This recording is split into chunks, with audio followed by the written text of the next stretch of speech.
It's a little early here, but I figured I'd pull this up so we have some noise. This is a stupid little Roblox game that I've been idling lately, because why not just have it up in the background making annoying noises?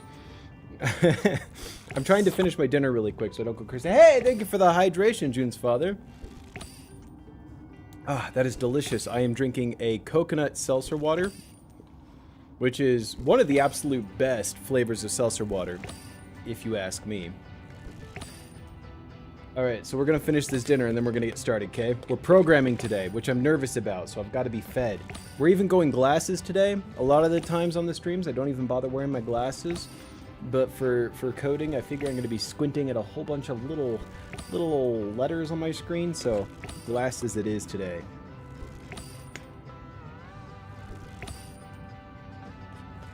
We're so close. We're so close. I'm sorry, I have a hard time eating. I'm trying to eat more consistently. Best seltzer water. Why are you putting an ellipses there? Do you not agree that seltzer water is amazing? On this channel, we do not stand for slander against seltzer water. All right, you get with the program. Seltzer water is good. You better agree with me, or I'm gonna keep talking with my mouth full. You sit for slander? I'll sit for slander, but I certainly won't stand for it. Hey, thank you for yet another hydrate. Let me take another sip of that. Delicious.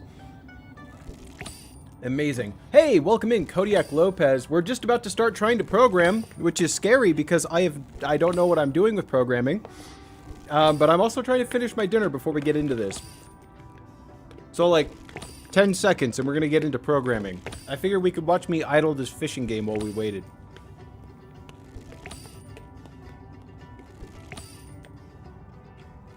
Okay, I am fed. What am I eating? I was eating, what do I call it? It's like salsa chicken with rice. It's chicken with spices and corn and, like tomato and rice. Yeah, and beans. So, you know, food. It's food. I don't know what to call it. Yo, I caught a telephone. All right. Let's get out of here, and instead, let's get to work on the game. All right, so, please, Robux. No. No, we're programming today. We will program you in infinite Robux. That's what we got to do.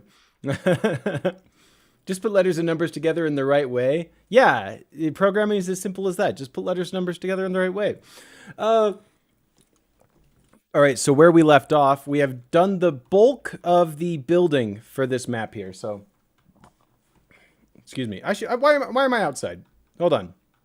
So, little refresher because it's been a little bit. You talking about food immediately made you hungry. I try tonic. Go ahead and grab a bowl of food. Just enjoy the stream here. So, okay, really quick. To recap, this is like the admin area. Here's where you spawn. You hit this button. That wall at the end comes down and kills everybody. Your goal is to get to the end of the hallway. This is the remake that I'm working on for Nintendo Zachary's Be Crushed by a Speeding Wall. This is the winner's area. And in the winner's area, you will be able to get into the secret maze. And then you go up here, and we go through there. We go down here. And then there will be this door that'll open. Now I've got to program this elevator. That's actually what I'm planning on starting with, is we're going to program the elevator first, because I think that'll be a really simple script. And if I'm wrong, oh well, we can laugh at me. Anyway, we'll get on the elevator. It'll bring us up here. It's hard to fly up it. And then there's a tunnel. And then through here, there will be this crystal. And so we're going to have to program it so that we use a certain tool to teleport through the crystal to get to the next part of the maze. And then from here, there will be a code door. So we're going to have to program a code door. And then we'll head through the tunnels.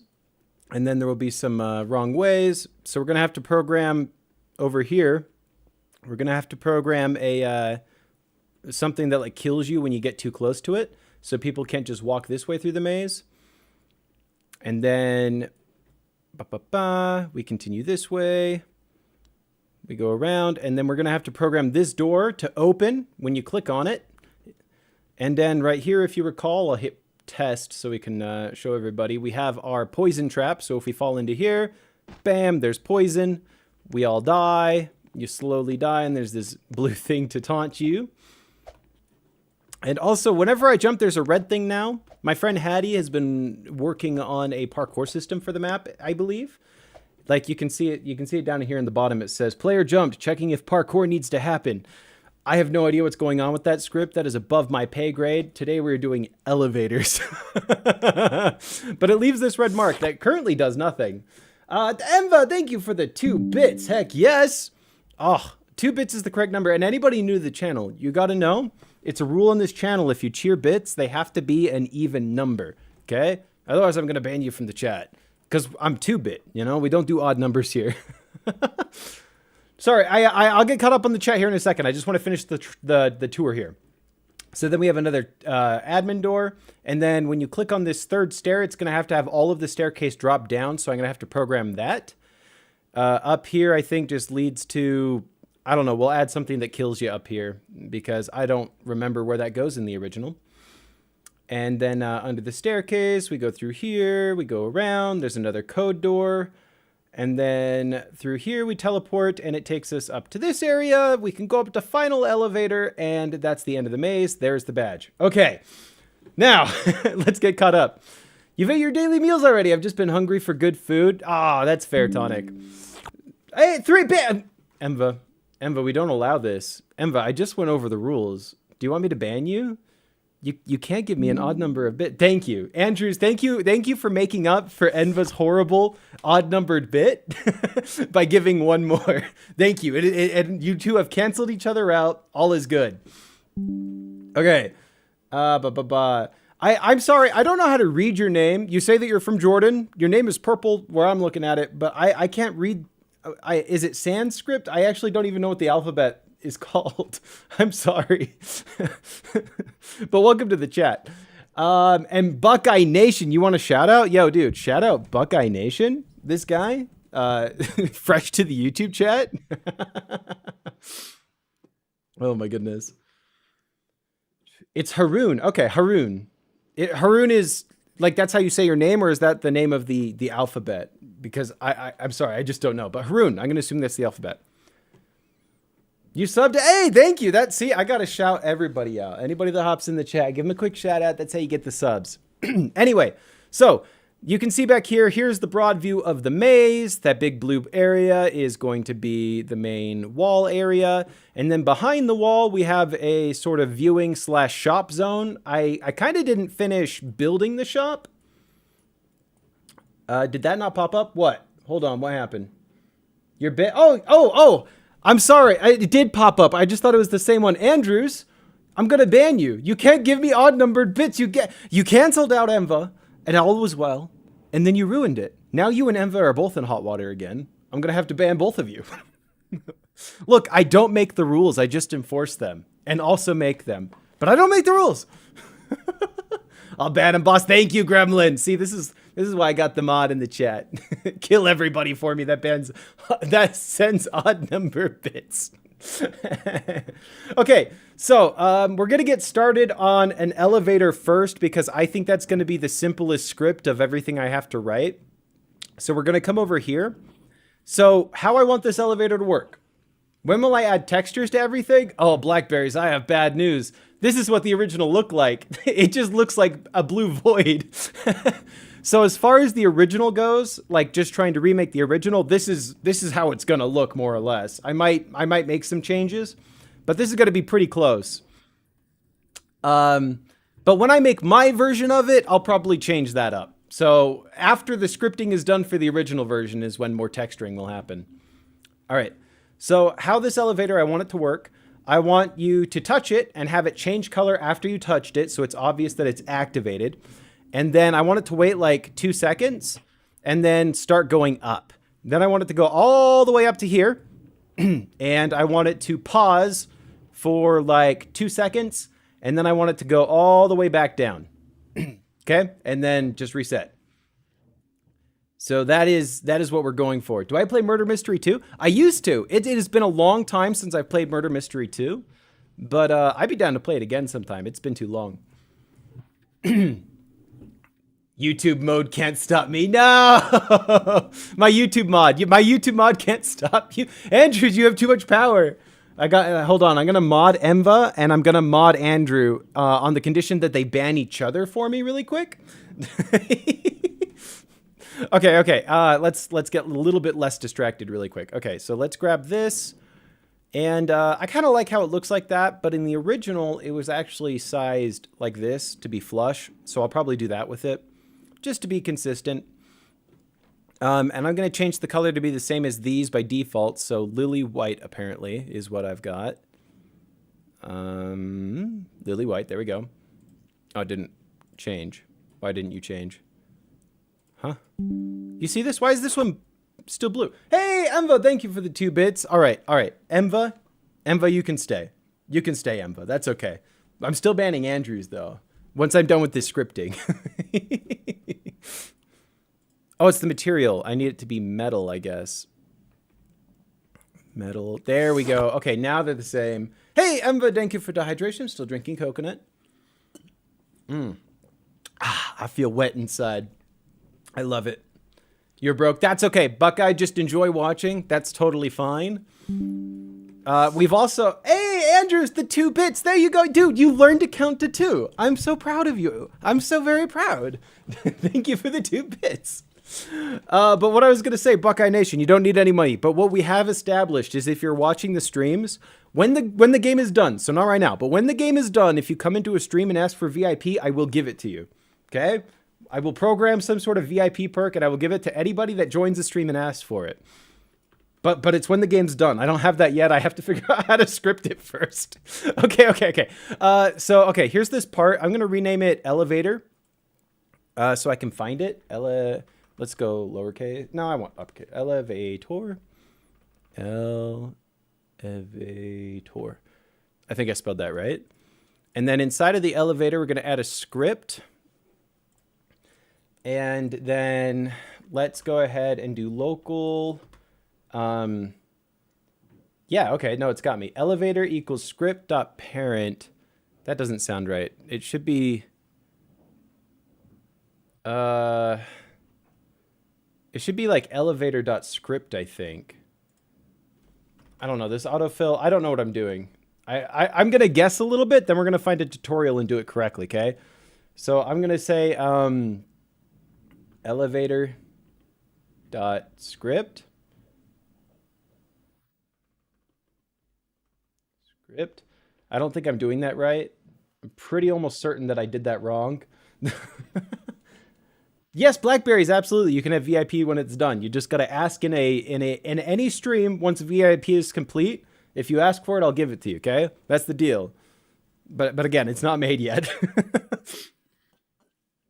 Okay, so this is, I'm trying to, no, I don't need to load the script. That's ridiculous. I just need the elevator. And so the elevator is in the main tunnel folder. So I think I actually need to do elevator equals Main tunnel. I'm already lost. Can I not do spaces? I'm almost certain I can't do spaces, can I? I support you. Thank you, Buckeye Nation. I appreciate that. Can I just call you Buckeye? That'll be a little bit easier. Maddie says, wow. Look, I'm trying. I am trying. So, Emma, thank you for 22 bits. You're loving the tip jar? Thank you. I'm so glad. I actually just barely got that on the screen. I was like, wait, why don't I have this up? I can cover a little bit of the screen with the tip jar today. This must be your first time. It is, Manny. It more or less. This is my first time. And I've already forgotten how to do anything. So let me show you. Here's my only other script I've done. And I did it while following a YouTube tutorial, okay?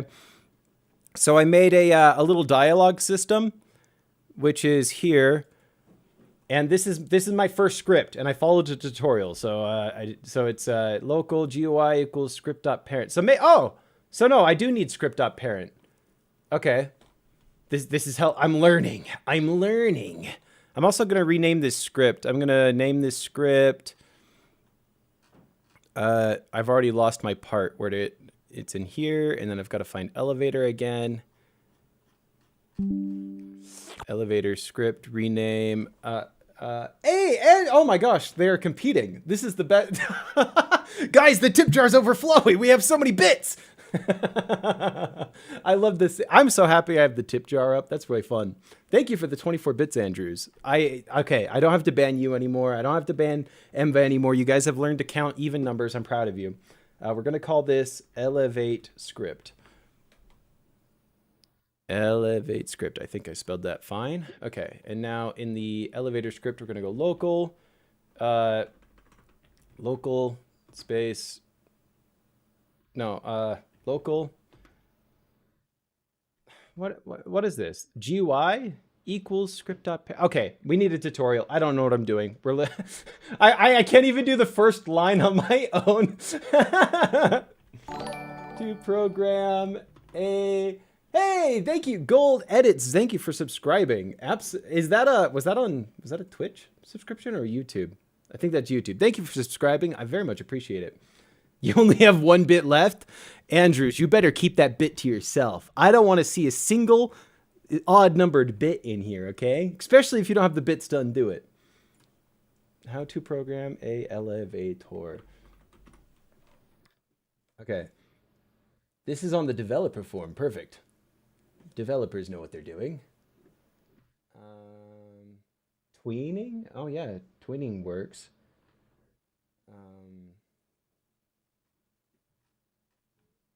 This guy just wrote, no. I can't just have somebody give it to me. Let's look up a tutorial video. We'll watch it together. Okay, here. We're going to YouTube. How to program elevator. How to elevator. Okay, how to add a realistic elevator to your game. Yes, thank you, Tech Cookie. This is perfect. This is just what I need. In today's video, I'm going to be showing you on how you can easily make a realistic elevator that works exactly like this. Yes, please. Once you're inside of Roblox Studio, you can head over to a place of your choice.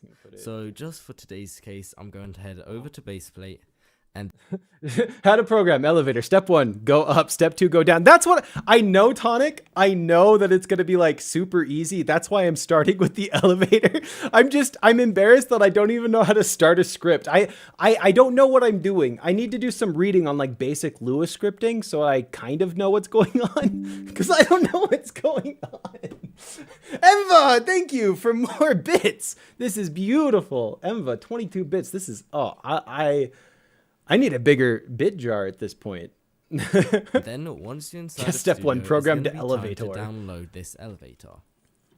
So first you need to head over to the link. I'm not downloading squat. I want to program one from scratch. Can actually be used to do a lot of customizations. That's nice. Inside of our elevator, Let's jump ahead. Okay. Let's move over to our elevator.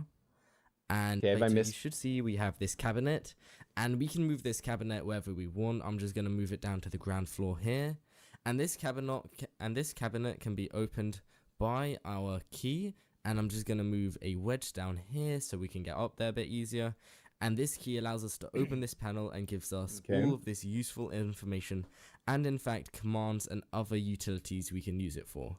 So it's kind of the everything key. For now, I'm just going to put it inside. I don't want it. I don't want your tool. I want to program from scratch. How to program from scratch. Working once again. The open. He never tells you how to code it. He just gives you his elevator. That's not what I want. We're trying again. How to make an elevator on Roblox Studio. Okay, here we go. A YouTube short. It's perfect. To make a working elevator. You like the variety? I do too. I like all the different bits and stuff. I like watching him fall into the jar. It's very entertaining. And now that the jar is entirely full, I need to like figure out how I can get it to pile up at the bottom of the screen. I don't know if I can do that, but that'd be funny. He gives you the tools to be an electrician in Roblox. Seriously. Okay, we go to part. Name it butt. Got it? Wait. Add a script and a click detector inside this button part. I don't want a click detector. I want to touch it. Is there any way to add like a touch detector? Is that a thing? Hold on. Is that a thing? Touch? No. Because in the original, you touch it. You touch it, and that's how you get the elevator to go. So I want to make it work like that. Click detector would work, but I don't want that. So button equals script.parent. Okay. Okay, that makes sense. So in this case, I want elevator to equal script.parent. Okay. Oh, wait, hold on. This is suggesting tween service equals game, get service, tween service. I want to tween. I want to tween between point A and B. So I'm going to type this manually. I want to get the experience. I won't just autofill it. So local tween service equals game, get service. Okay, so we're getting a service in here. And then we're getting tween service. Freaking heck, come on. There we go. Tween service. And is tween service just what I made, or is that an actual thing? Hold on. I shouldn't jump ahead. What do I got to do? Tutorial. Step 1, draw the owl. Build the elevator. They made... Okay, so their elevator has levels. And we can't even see all of the script. This is a horrible short. Oh, working elevator. Okay, I didn't like the YouTube short. Let me try another time. This one's a 20-second video. 20-second video. How do I make a video? How do I make an elevator? First, in Workspace, add a folder called Floors. In that folder, add as many floors as you want. Then make a model and add a script in it. Scripts are in the description. After that... Oh, I don't want to just copy your script. I want to know what I'm doing. I want to learn. Teach me, please. So elevator, and then base equals elevator.primary part, or find first child base. Floors, folder, tween service, get service, tween service. Okay. So it is a real service. Local move speed equals 10. Hey, Hattie, welcome in. What's going on in here? I'm trying to figure out how to make an elevator, and I have no idea what I'm doing. If you know how to make an elevator and you're willing to like hop in a voice chat and teach me live, I accept. I accept wholeheartedly if you're offering.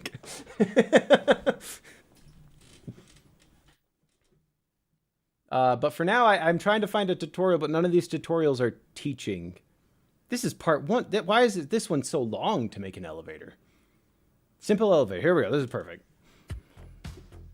Okay. Hello, guys. Today, we'll show you how to make a simple elevator in Roblox Studio. I hope so. Okay, let's start. I don't want buttons, though. I just want to touch it, and it goes up. Okay, let's start small. Roblox detect player touch part. Okay. Do you want me to tell you how to do it? If you'll walk me through it so like I can understand what I'm doing, that's what I'm trying to do, is just learn how this works by doing it.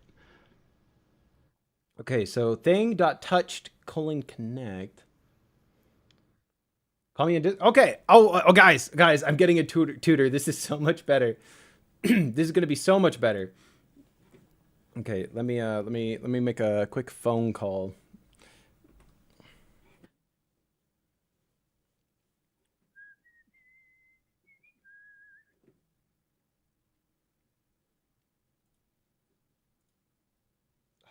This is gonna be so helpful. This is the best.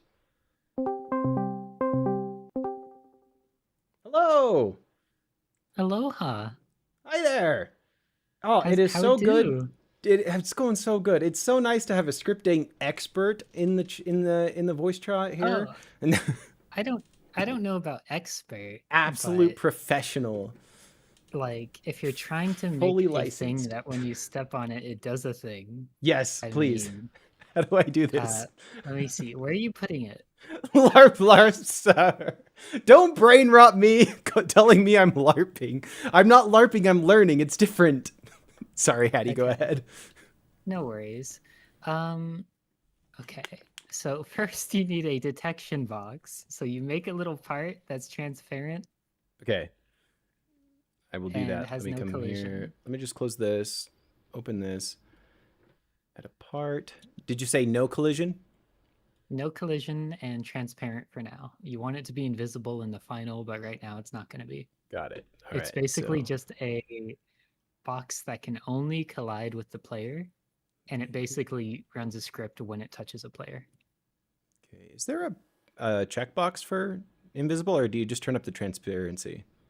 You set the transparency to somewhere between 0 and 1. Okay. All right. I have my part. We'll call this E Maybe too activator. transparent. What? Wait. Why? We don't want to be able to Because see it, right? you want to be able to see it while you're working on it. Oh, okay. Okay. All right. So I've got that part. I'm gonna call it elevator.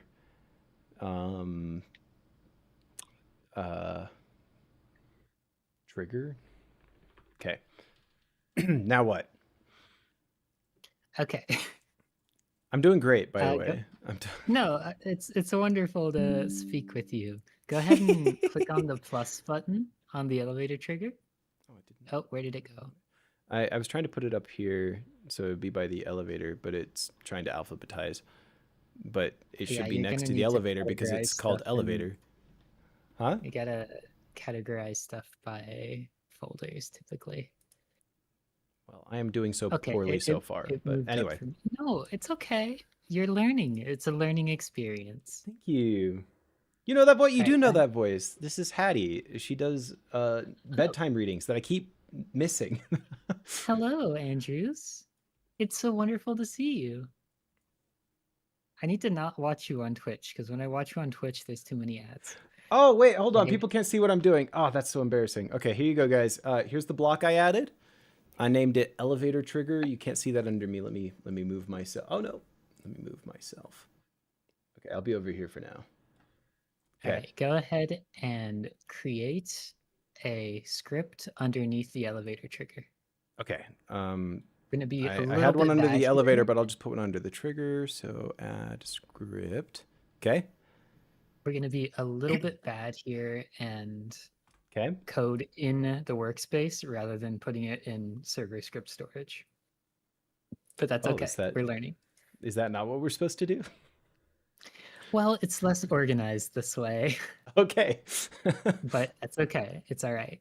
So the very first line, script dot parent parent. Okay. dot touched. Touched. Okay. Capital. And then you're going to do, I think it's semicolon. Hold on. Let me start a new line here. Parent dot touched connect, and then so this is basically waiting for the script's parent to be touched, right? Okay. That makes sense. And then we need it to run something when the script's parent is touched. So the connect, if I put connect in there, I gotta have the capital connect. and then just empty parentheses, I guess. Let's say, so does this automatically make it like connect is touched by the player, or do I have to specify what is doing the touching? We are going to have to specify what is doing the touching in a second. Okay. So, because we don't have a specific function that already exists for this connect to activate, Touched is an we're event? just going to... What does that mean? Manny says that touched is an event. Oh, I don't know. I mean, I think so. It is an event, maybe. I don't really... Listen, I'm showing you the way I learned how to do it. All right, let's do it. Talking about. Okay, so we're putting a function in here, and the function's input needs to be touched. Okay. So we're creating. So a what does new that mean? What is a to function run. input? Okay, so what a connect does is it runs a function when something happens. And because we don't have an existing function already, we're essentially creating an entire function inside the parentheses of the connect. Oh, okay. So we're creating a new function here that's only used in this one spot. Okay, and we're adding a couple enters, and then right here is where we write what the function does. Okay.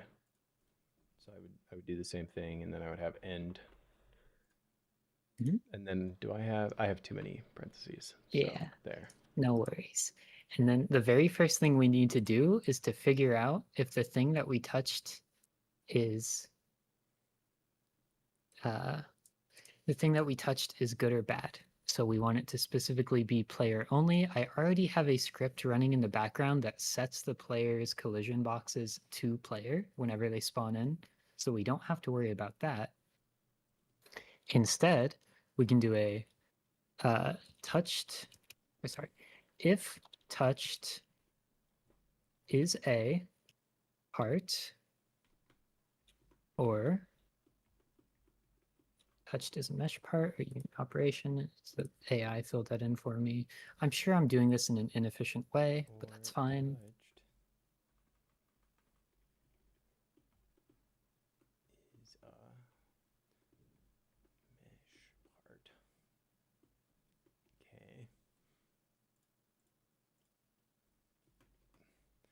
So wouldn't part just make it so any part touching it would activate it? So like if somebody somehow got a brick to hit it? That's the thing.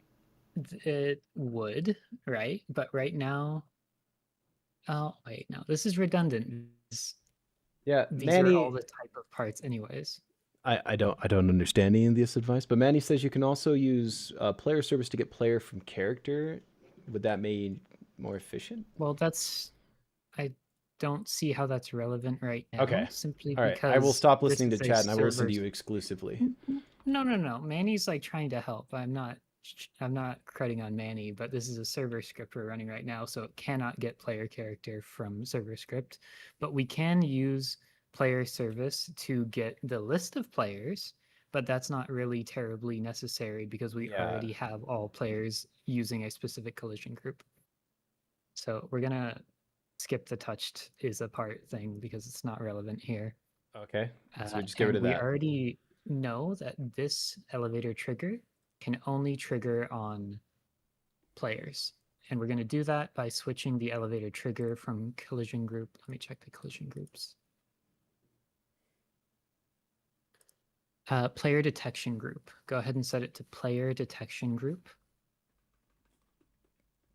And that's all. That's capitalized per sentence. Player or per word. Group. Is that a thing? Sure. We could do it that way. I don't know what way I'm doing it. I don't know. No, it's okay. It's okay. I'm not the best explainer. We're gonna do script.parent equal or script.parent.collision group equals player detection group. Like that. So this runs before the connect even goes, which should set the elevator trigger to the correct collision group by default. So that's why it's at the top. It is not part of the connect function. All right. So now we have something happen when it gets touched. Let's start with something simple. So Oh, what's up? hold on. So player detection group, is that like a function or is that something that we're defining, like that we've made up? So if you click on window at the top left, go to 3D and click collision groups, you can see the collision groups I've already made, which are basically just what things can interact with other things. Okay, so we've got default, NPC, parkour raycast, player, and player detection group. So if you click on player detection group, you can see that it can only interact with player, and player cannot interact with it, kind of. Okay. And it cannot interact with basically anything except players. So let's first make sure it works. Now we're going to need to add a debounce later, but that's not relevant right now. Go ahead and type in print and then touched. Moving some stuff. And get rid of this line. Okay, so player detection group. Oh, do I get rid of that? Yeah. Okay. So we'll just do print. Touched. Okay. Alrighty. Go ahead and test here. Manny, why are you... There, it's fine. I'm not going to read chat. Just trying to help. So it says I'm touching it. Mm-hmm. And I'm noticing that it says like touched a billion times. Yep. So we're going to need to add a debounce that basically prevents the connect from running multiple times within a set amount of time. Okay. So we only needed to run the function once when we touch it, because the elevator will just go up and then it will go down and then it will turn the ability to be touched on again effectively after that. Yeah, that's my plan. My plan, so I want to have the player touch it, which makes the block change color. And then it waits like 2 seconds, goes up, waits a few seconds, comes back down. Then you can, it's ready to go. Awesome. So go ahead and add another line above your connect function. Okay. And go ahead and type in local. Okay. Debounce. Debounce.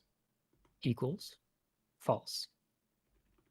Okay. So this is basically the Boolean value, the yes or no value that detects whether or not you're allowed to do another touched function. So we can go ahead and add a line in between print touched and the top of it. Or I guess right there is fine too. Go ahead and do debounce equals true. True. Is that right? Or does it need to be local? You spelt it wrong. Debounce.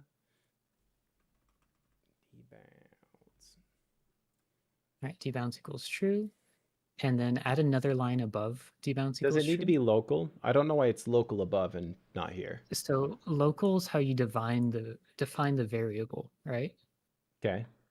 So that is basically where you're saying this is a variable we need to keep track of in the script. Got it. Okay. So local, like it's saying this is local to this script. Mm-hmm. Okay, cool. Okay. So debounce right, true, go ahead and print touched. Add another line above debounce equals true. Mm-hmm.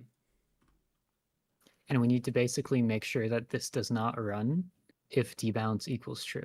So we're going to do a if debounce equals true. What does the equals mean?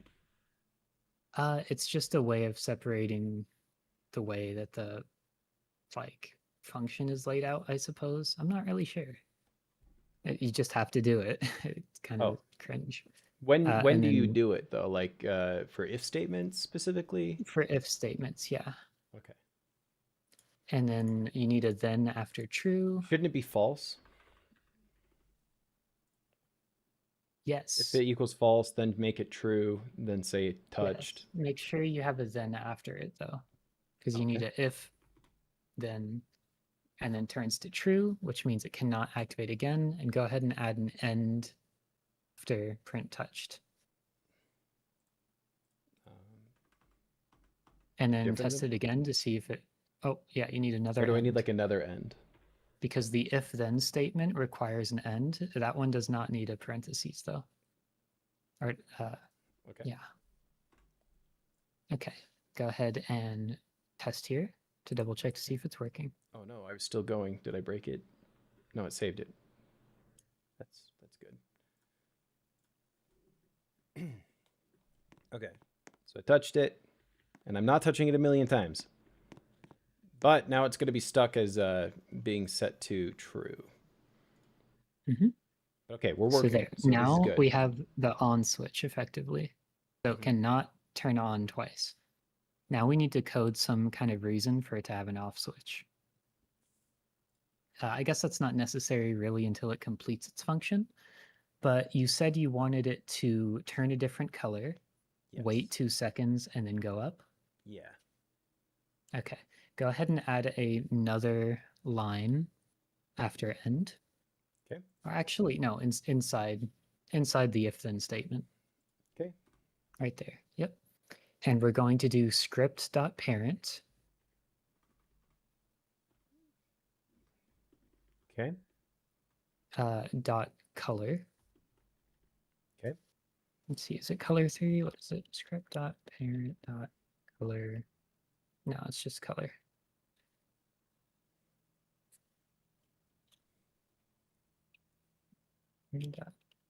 No. All right, you're going to do something like this. Basically, because the color does not already exist for you to change it to, you need to create a new color value to basically fill in that color. Color 3, color comprised of red, green. Oh, so color 3 is like the RGB. Yeah, you're color. basically defining a color by doing a color3.new. Okay. And then you can just click on the first Save it letter and then now. press the RGB button to choose whatever color you want. Just click here and it will show you. Yeah, very helpful. Cool. Okay. So that makes the color. And then I should probably, but the problem is this is going to change the color of the piece that we're touching, right? I want to change the color of the elevator. Okay. So instead of doing script.parent.color, we can define the elevator at the top because it's going to be relevant later. So up here, go ahead and do local elevator. Nice, nice, nice. Equals. And then it's in a this is folder with going a to be- space. I don't know how to. Okay, do workspace. Okay. Dot. Find first child. Oh, I guess it'd be semicolon, my bad. Be like workspace, find first child. What does that mean? Returns the first child of the Name instance it found with the tunnel. given name. So does, and then would I type like, in this case, main? Or main tunnel. You do the full See. full Okay. name, and then you just put it in quotation marks. Oh. Okay. And make sure the punctuation is identical. I guess my capital is wrong here. And then you can either do dot elevator trigger. Emma, thank you for the hydration. I am out of water. Oh no, I'm gonna have to go grab water. No worries. Hold on, Hattie. I gotta go grab water. I'll be right back.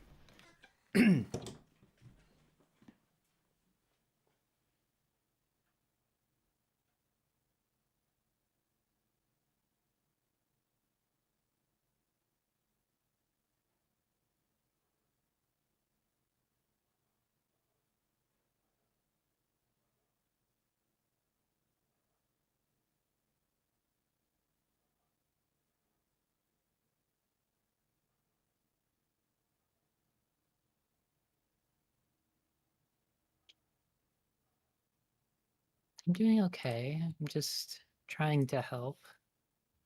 I'm a little rusty, but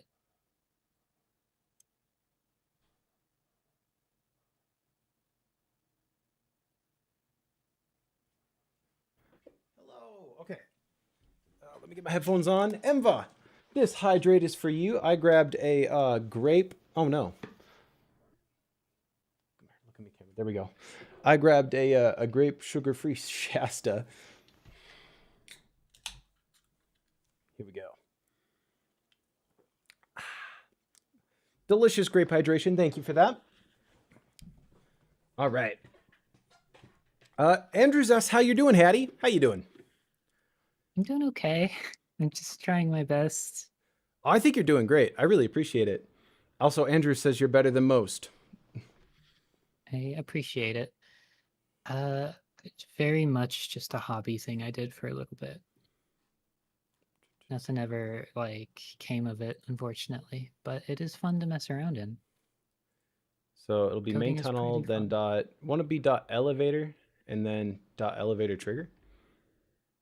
Well, you don't have it like that in your gosh, what is it called? It's the elevate. In your path. Because the Oh, elevator and right. elevator trigger We're pulling are up on the the elevator same. trigger. I want the elevator itself. Right. Dot elevator. Dot Yeah. elevator, perfect. So that should work. Okay. Now we can, instead of doing script.parent.color, we can do elevator.color. Okay. Elevator dot color.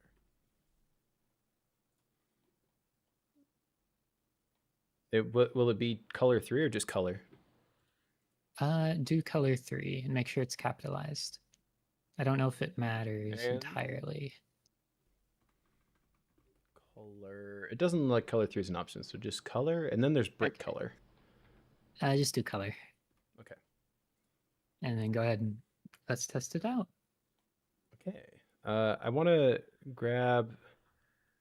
So really quick, I'm just going to grab this to have at the end of the script. I want to find. I need to put this in a different folder. This is ridiculous trying to find the elevator in this. Well, there's also a search bar at the top. Bold of you to assume I can read. 237, 234, 234. Okay. Now let's test.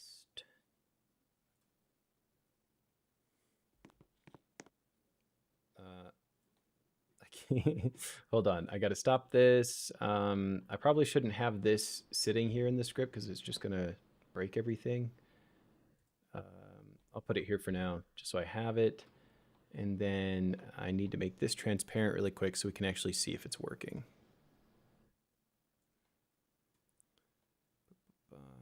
Transparency up.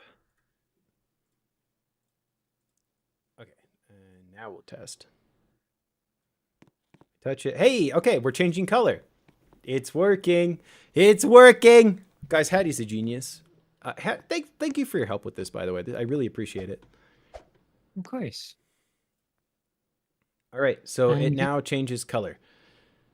Wonderful. So, see, how the hell do I... now we can do wait 2 seconds. And then how does moving it work? What I saw mentioned was a tween service. Yeah, hold on. Let me pull up tween service.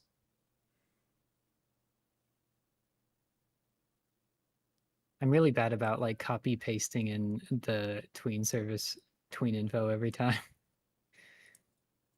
Go ahead and load it. So we got local tween service equals game : get service tween service. So this will be elevator.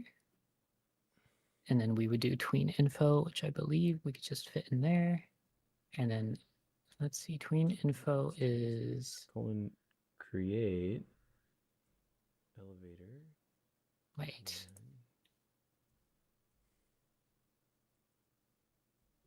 Tween info dot new. Dot new.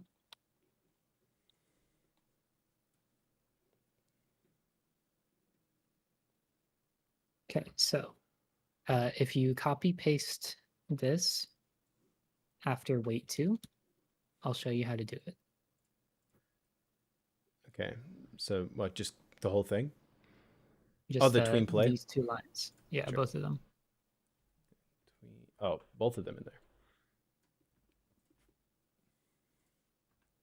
Alrighty, so in order to change the settings for the tween, you can go ahead and click on the parentheses where tween info is, and it will basically, after 1 second, show you what number does what. Sorry, can you say that one more time? Go ahead and click in between the parentheses in tweeninfo.new. And then if you wait 1 second, you'll have a little pop-up that tells you creates a new how tween the info tween from the set. provided parameters, duration for the tween in seconds. Oh, so that's how long it'll take the elevator to go up, essentially. Yeah, and if you type in, say, we want it to take 5 seconds, and we do that, and then we do a comma, and then the next thing is, how does the elevator go up? Does it go up smoothly? Does it go up linearly? Does it bounce around a lot?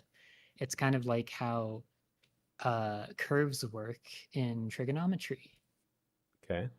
And if you don't want to deal with that, you can just set it to linear or just leave it blank. Easing style. Yeah.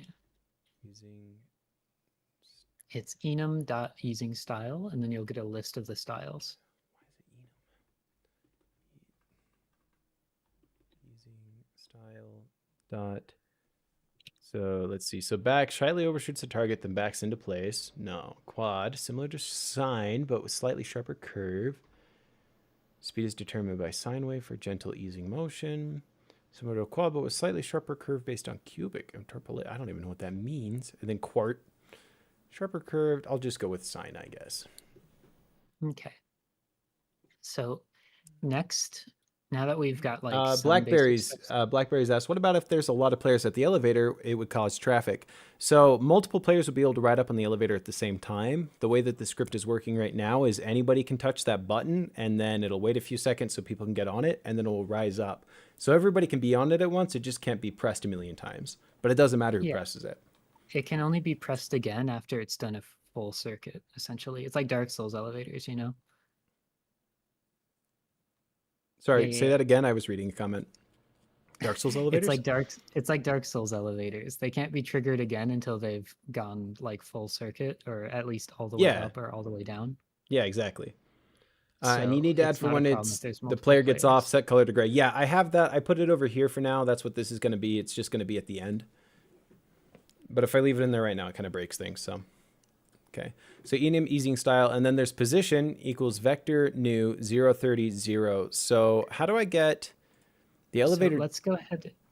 If you click on elevator on the right and scroll down a little bit, you can see C-frame position, and that's the starting position. Yeah. So I'll put that into, or I don't need to mess with that. I don't have to put the starting position into the script, maybe? You can paste it in there just so you have a frame of reference. So like that's the current one. Super relevant. What you could do as well to make it a little bit easier on yourself is Control-Z that. Okay. And go ahead and add plus here. So you have a plus there, and then put elevator dot position. Got to be capitalized. So what this essentially will do is raise the platform up 30 studs from its original position. Okay. That makes sense to me. Yeah.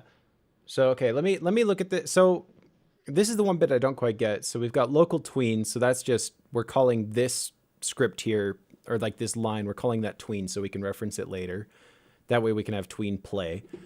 And then we're defining it. So tween service : create. And so that's just... that's creating the tween. Creating a tween. And then we're defining like what the tween's affecting. So we've got elevator. And then what is the tweeninfo.new? It's basically the details of how the tween will like proceed, if that makes sense. Because you've got the subject here, you've got how it's going to get to the target position, and then you've got target position up here. Yeah. Effectively. So this is basically just telling the tween, it's like, oh, it's going to be a 5-second tween, and we're going to do a sine easing style. And because we don't want it to reverse right away, we want to give people some time after the elevator gets to the top, we're going to do 2 separate tweens instead of it just being one big tween that undoes itself at the end. because you can set that too. You can make it like go in reverse like ping pong, but we're not going to do that because we want it to sit for a little bit at the end. I'm sure there's a way to do it with only one tween. I was going to say, can we not just add a weight parameter of some kind? We could, but I don't know how to do that in the tween. It would be somewhere in here, which would be maybe delay time, actually. So we could do... Well, let's get it to go up first, and then let's come back. That way, at least I know what we're doing. Well, yeah, we can test it real quick, but it is going up right now.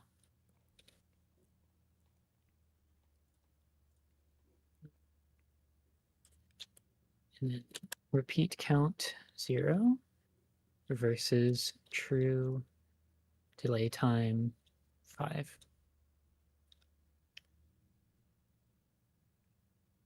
So we'll give that a test real quick.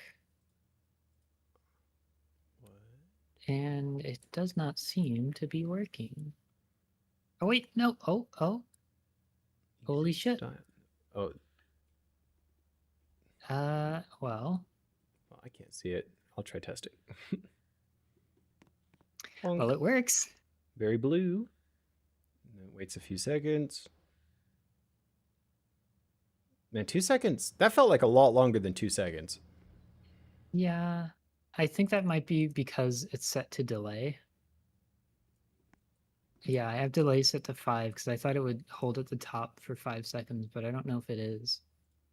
Oh, so it's doing my wait 2 seconds and then a delay 5 seconds. Let's set the delay to 2 and then skip the wait temporarily. So we'll see if that makes a difference. I don't know what any of this is. So like, what are you changing right now? I added... So 0, okay, so that's the repeat count. Time. I changed the delay time to 2 seconds. And then I got rid of the wait function, but it looks like it's not quite working how we wanted. So we might just need to do it in 2 tweens. Okay.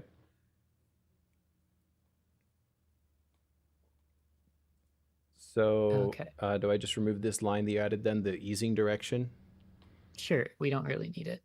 Those were just default values. I don't really understand what they do, to be honest. That line does. It's curve stuff. It's math stuff. It's not super necessary. We should figure out how tall this elevator is supposed to be, though. So we can do that by... Yeah, I can do that. I can select... of a part. So let's see, where does this actually end? So I need this to end. So we'll check this part, and then we'll bring it to... Why can I not? What? Come on, part. What are you doing? Oh boy. There we go. Okay, so now it needs to be 101. Looks like 101. 101. It's going to be, I think, 102 because it's 1 from the top there. Okay, we can try 102. Yeah, so I will try 102. Okay, and then let's make it go down as well real quick. Yeah. Go ahead and then, add so we're going to need 2 tweens then, right? So we'll define that as like tween up, and then we can have tween up play, and then we can just copy this all really quick. Mm-hmm. And then we can have tween down and tween down. It does seem like there's got to be a more efficient way of doing that. And then we're going to add minus 102. Your intuition is so great. I don't even need to say anything, and you're doing everything right. Thank you. Again, like this all kind of makes sense to me. Delay time just does the wait automatically. So apparently delay time should work the way you were thinking, but it wasn't, right? It wasn't. According to Chicken Nugget at Twitch. Thank you, Chicken Nugget. I don't know what I'm doing. Hattie knows a bit more what she's doing. That's why she's in charge. But neither of us are experts. Okay. Let's go ahead and add a task dot wait, or just wait, I guess works too. So we have this weight here, and then we need a weight here as well. Oh, so yes, we know thank that the you. tween takes 5 seconds, but we want to have its weight at the top longer than 5 seconds. So Got it. So 7 we is can perfect. do weight Yeah, 7. see, I don't even need to walk Yeah. through it with you. You already know. All right, let's Hey, test it. Space Maniac, welcome in. Space Maniac says, I know Lua, but not Roblox, so I will offer my generic programming pro tip. Don't be afraid to read the manual. I intend to, Space Maniac. It's funny. I wanted to do the first line of this script, and I went, oh, I don't even know where to start. I need to find the manual and read it, just so I understand, like, the basic, I suppose, building blocks I have to work with. Because it kind of makes sense to me telling it what to do. I've just got to learn its language. Okay, so I'm going to give this a test, Hattie. No, I'm on top. I don't want to be on top. I want to be inside. All right, so we touch it. 1, 2. Oh, good. All right, this goes way faster up now. Oh, my other character's an NPC now. All right, it waits at the top. It's a little quick. I think I might make the elevator a little slower, but it is functioning beautifully. As well. Was it? I'll bring it down 1 here. I'm going to make it take an extra 2 seconds. I'm going to add 2 seconds here. I want the same for the downside. And then I need that. And then I want to grab my color and add that to the bottom. Yep. Let's get the color. The color is good. Let's add another task wait, which basically prevents players from reactivating the elevator right away. Okay. This one should be the duration of the tween down plus like a second or 2. Oh, I see. So there will be the 7, and then I want it to wait like 1 second. So we'll go 8. Okay. Add another line, and we're going to make a debounce. I'm going to want it to go above the color line. Okay, sorry, go ahead. Yeah, you're right. And then now add a line that says debounce equals false, because you're basically letting the elevator get activated again. Right. I want that after the color changes back, even though they'll probably be mostly the same time. It's same frame. But for my own sake, I'm going to do it after. Okay. Alrighty. So now go ahead and Chicken Nugget sent me a link to the docs. Read that as well. I will. That. Oh, okay. So this is a link to like Roblox's official documents. How to do Lua. Perfect. I need this. Also, Andrews says that you were the best teacher, Hattie, and I agree. Thank you very much. I'm not the best student, especially not when I'm streaming, because I kind of just get popcorned around with my attention. I keep looking at chat and stuff, talking over you. I apologize. I just feel bad for not being more prepared to talk about this stuff. Are you kidding? Like, I didn't even bother looking at an elevator tutorial before hitting go live to program an elevator. I'm not prepared. This is on me. Well, it's very refreshing to do a little bit of coding again. I actually hopped in and messed around with some stuff literally last night in this game. Oh, heck yeah. Just trying to get the parkour stuff more set up. Yeah, I noticed it leaves red dots behind me now, but I don't know what those do. Sorry about that. That's just the debug. Okay. Hey, the elevator worked perfect. Oh, I think I might want to... Okay. Might need to go slower. Well, what I was thinking is I want to be able to like get off of the elevator without activating it again. Is there some way I can make it so that if I'm already touching it, it like, you know, like I have to get off of it before I can activate it? There's a couple ways you could do that. You could have a trigger in the entire room outside of the spot where the elevator is. Or you could do a touch ended, but unfortunately touched as a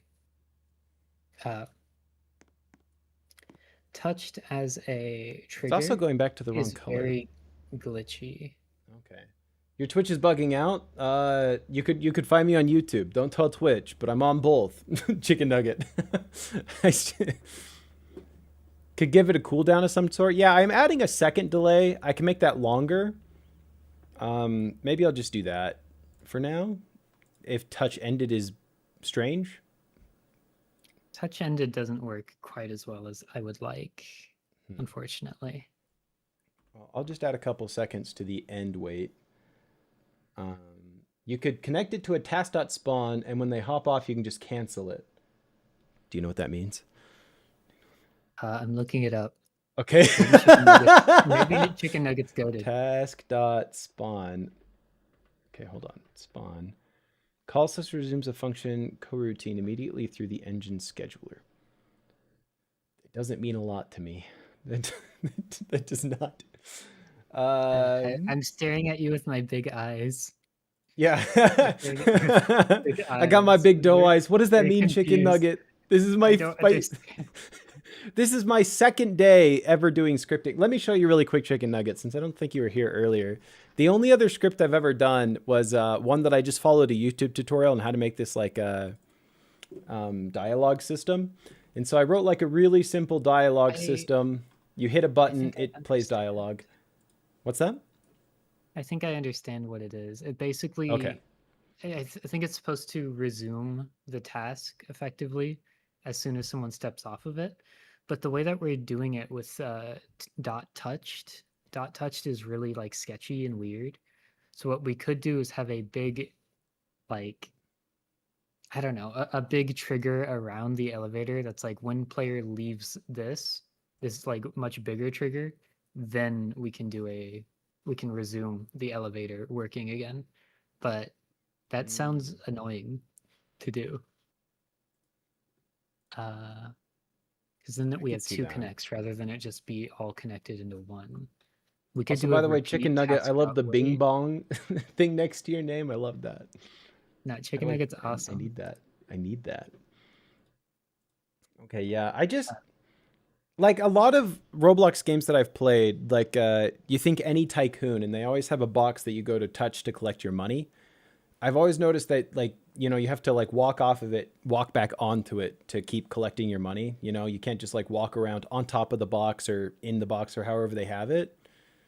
You know, you have to leave it and come back. Oh, do you know what? Oh my God. Okay, yeah, there's a solution to this. Chicken Nugget says they'd suggest another thing that's real good, but I don't know if we're on that level yet. Fair. So, what did I do? What we can do is have it so instead of detecting like every part of your player, it's only connecting humanoid root part, or it's only detecting humanoid root part. So we can add another line under touched here. Okay. Near the top. Touched, debounce. Where is?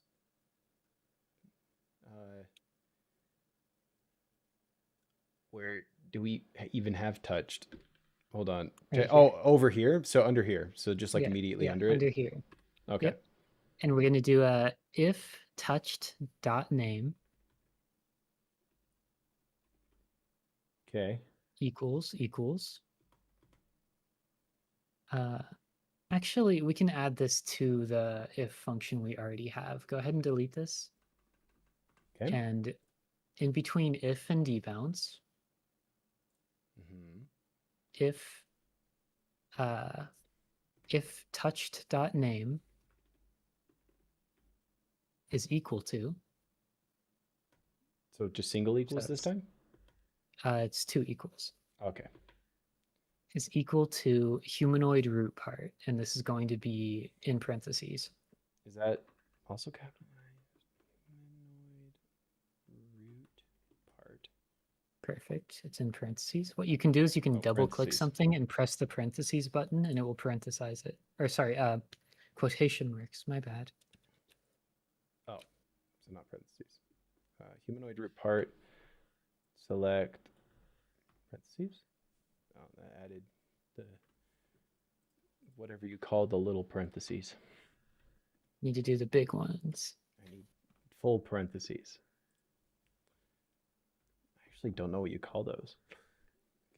Okay. And then in between that and debounce, add an and. So we want both things to trigger for this to work. So now this can only activate when humanoid root part is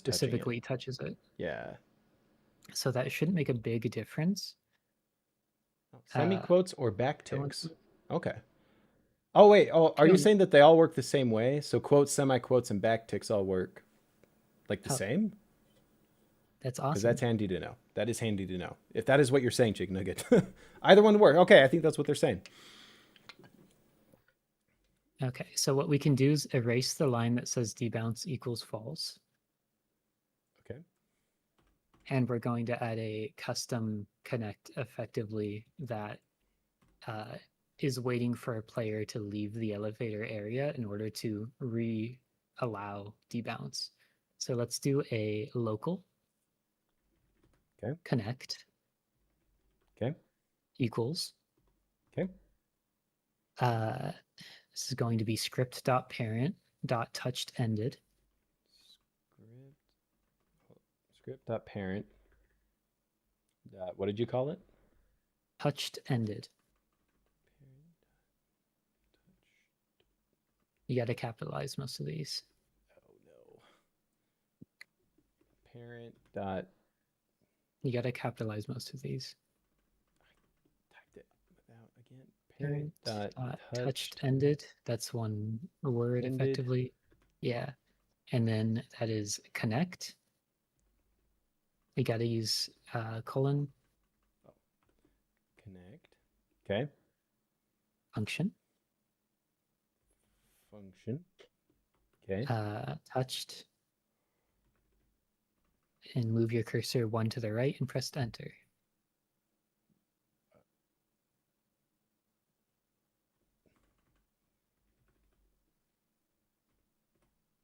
That. Okay. So now we have a new function that happens when touched ended, but only after this entire script has gotten to this point. Okay.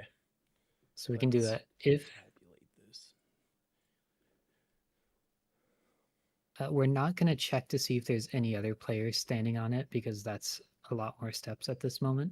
But we can do if touched dot name equals. Hey, Shadow Weavy, welcome in. That's a good name too. I like all the E's. Weavy. We're trying to script. I'm not the most attentive to chat right now because we are scripting and it is confusing and I gotta focus. Speaking of, I'm sorry.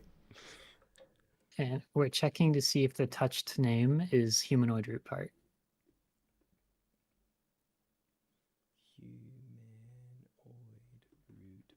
Okay.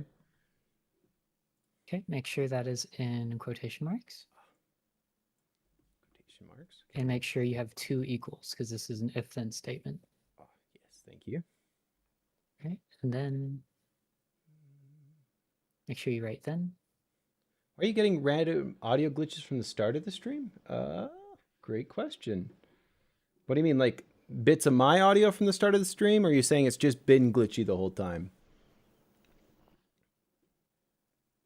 Anybody else having audio glitches? I just want to know if I need to go fix something. Everything looks okay on my end. Testing. Yeah, it looks fine. I don't know. Huh. I'm hearing you through Discord, and you're crisp and beautiful through Discord. I have you muted on the stream. Thank you. Andrew says it's good for him. So I think it's you, Chicken Nugget. I'm sorry. Shadow Weavy is also a game developer. Heck yeah. What game are you working on right now? Good for you. Okay, huh. Sometimes the stream paused and you heard elevator tutorial and didn't match my lips. That's strange. Huh. Sorry, I got to focus on this. I'm sorry, Hattie. I keep talking over you. So, humanoid root part. Yeah, humanoid root part then, because this is an if-then statement. Okay. Enter. Okay. And if the touched is humanoid root part, then the two things we want to do is set debounce to false again, so it can be activated again. Debounce equals false. Okay. Oh my gosh. False. Okay. And we also want to turn off this connect so it can't activate again. And we can do that by, let's add another line here because we have to define the connect outside of its function. So we're going to do local connect. And then we take out the local here. So now it is something that is defined outside of this function.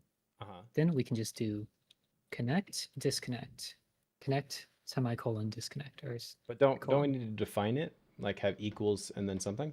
So we're defining it on the next line, but we're basically making it a variable that is looked at essentially in this function. Because if it was just local this, that variable wouldn't exist in the grand scheme of things for some reason. It's annoying. Oh, the point of this connect is to let the button be activated again after the player has left, and to make sure the player is not still standing on it. So the thing we need to do here is type connect. Okay. Colon. Mm-hmm. Disconnect. Mm-hmm. So we're turning it off and making it no longer exist. Let's go ahead and give it a try. Okay. I'm a little confused by how this is formatted here, but we will test it. What part of it? Okay, so again, I very little experience. When I did like follow this from a tutorial, all of my like locals and then defining, so I did at the top, and then I like used them down here, and then I would just like define functions, I guess. So the reason here it's kind of weird because we're doing local connect and then not defining it, and then on the next line we are defining it. I'm going to reach bugs with that. Oh no. I know for a fact there's going to be issues with this. I'm sorry. I'm just trying to make it functional first. If I highly suggest typing in the chat things you think would be way better than this. Okay. Shadow Weavy says they're working on a choose your own story mode on Roblox. It's horror themed, also action. That actually sounds pretty sick. When I was a kid, I used to read a lot of choose your own adventure books. I always really enjoyed those. So a choose your own adventure Roblox game sounds like it would be good. And what is the tip jar for? It's for tips, of course. If you donate bits, it drops a bunch of bits into the cup. That's why they're overflowing. People were sending a bunch of bits earlier. We have a rule on this channel because I'm 2-bit. You have to send even numbers, though. Otherwise, I'll ban you. That's how that works.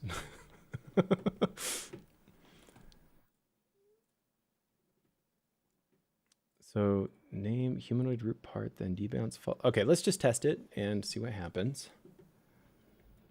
Why am I not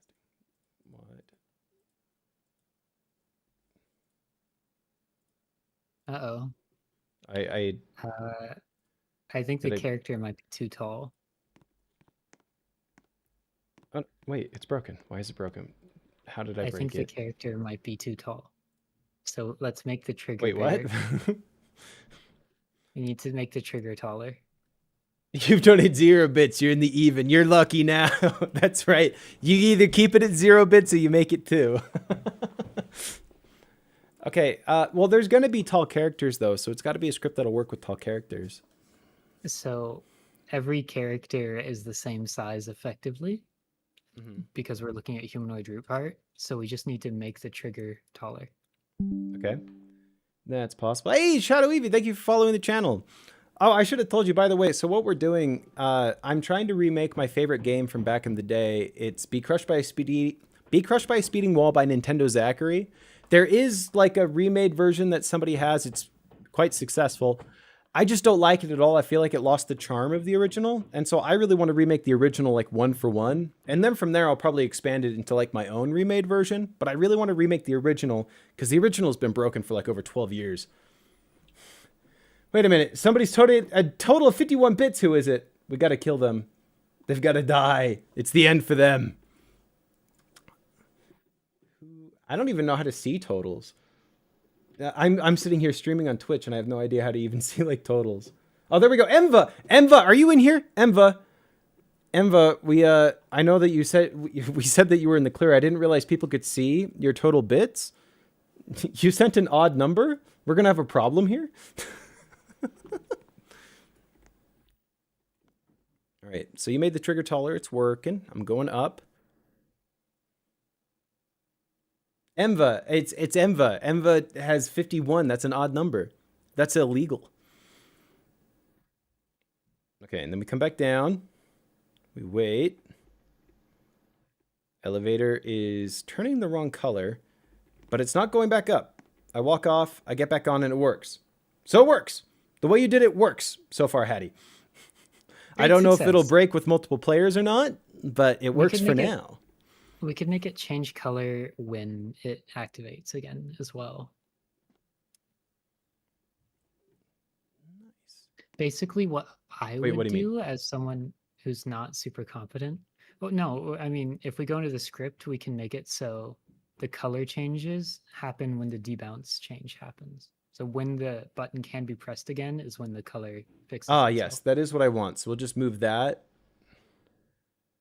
So we'll get rid of that.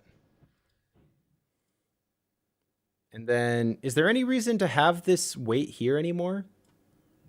Yes, because we don't want players that are still down there to mess with the trigger. Wait, why did it do that? Oh, come on. Wait. But you could set the weight to... Oh, I turned off numlock. I'm like, why can't I click this thing? Guys, I don't think Enva's here. I can't ban Enva without her being here. That'd just be mean. We got to wait for Enva to come back, and then we can ban her for having an odd number of bits.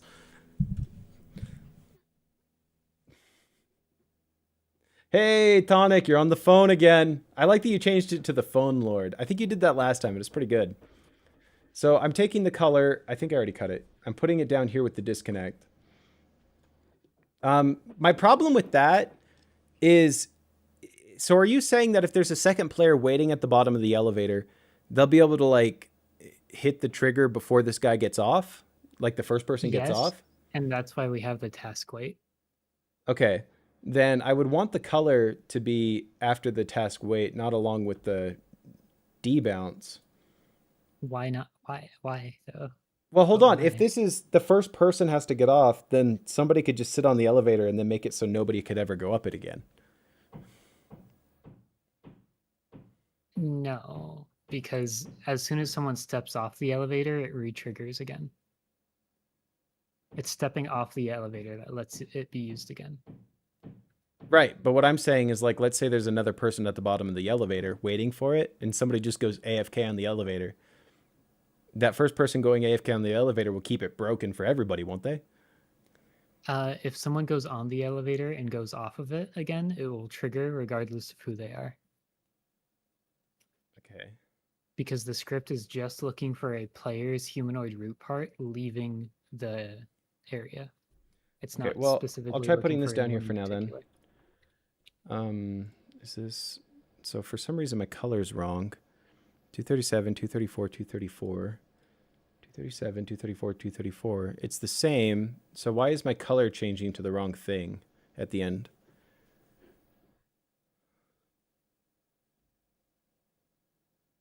Because at the end of the script, it's turning black for some reason, and it should be turning back to this off-white. Okay, so look at the values here.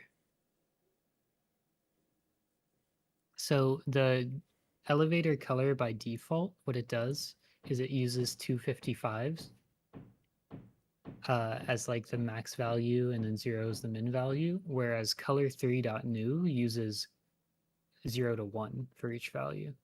Oh. Well, how do I copy the color from, like, other parts so I can go back to what it was? The very band-aid solution is just to do this, where you just divide change each it to by 255. Oh, okay.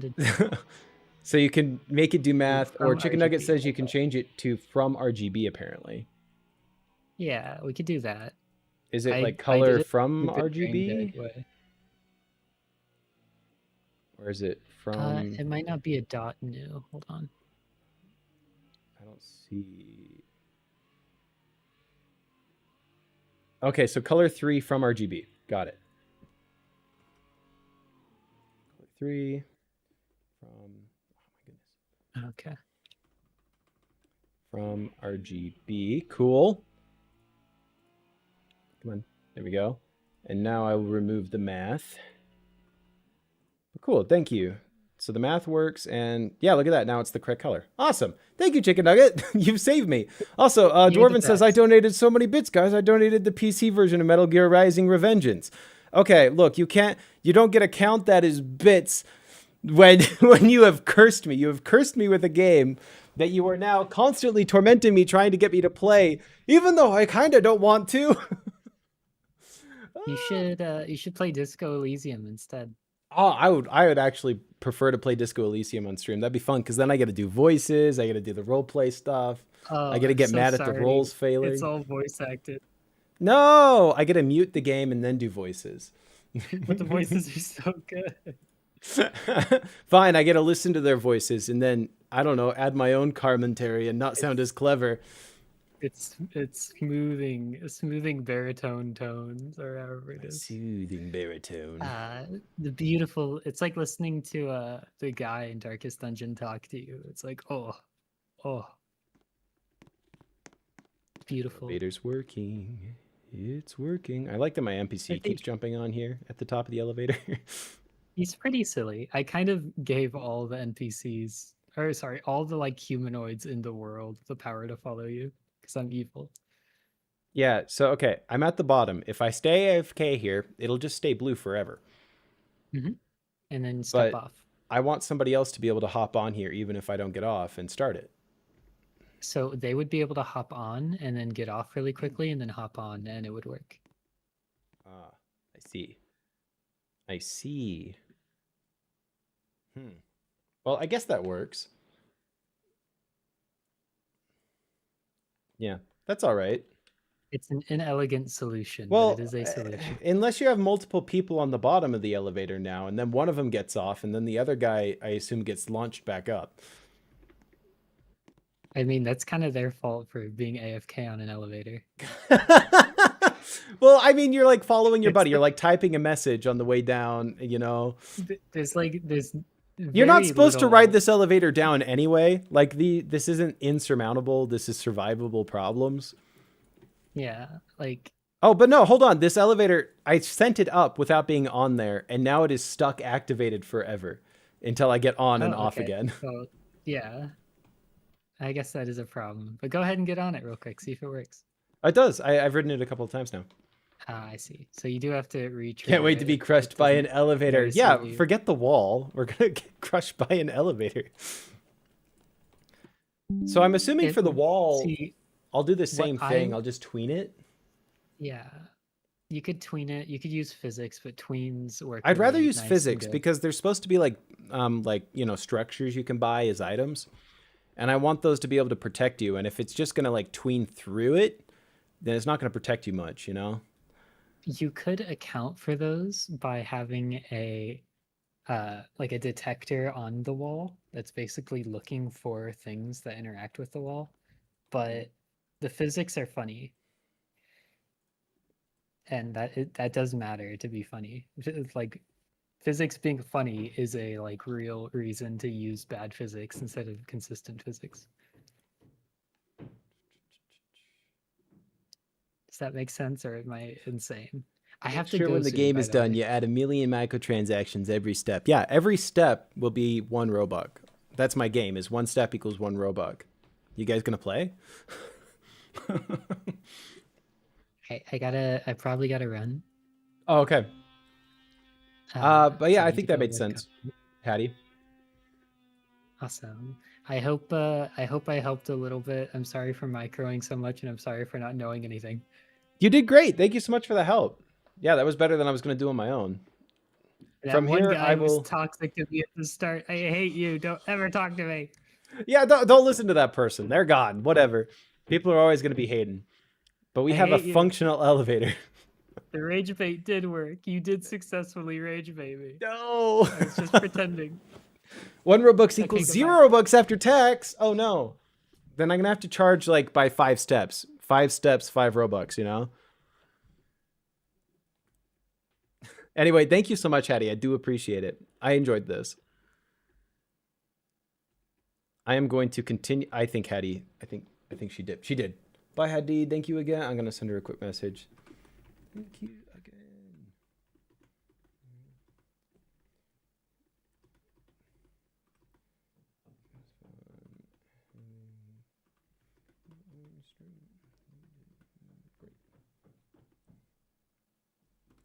Cool. All right. Now, to continue on my own, because I clearly know so well what I'm doing. Okay. So I wanna work on this elevator a little bit here still. So you got this, don't worry. Thank you. Thank you. Don't think of giving up, or man, keep up the work. I will. Don't you worry. I will not quit. But I'm looking at this code and I'm going to be real. It looks really messy the way that we built this. I would like to clean it up somehow. Hey, Chicken Nugget, thank you very much for following. Welcome to the channel.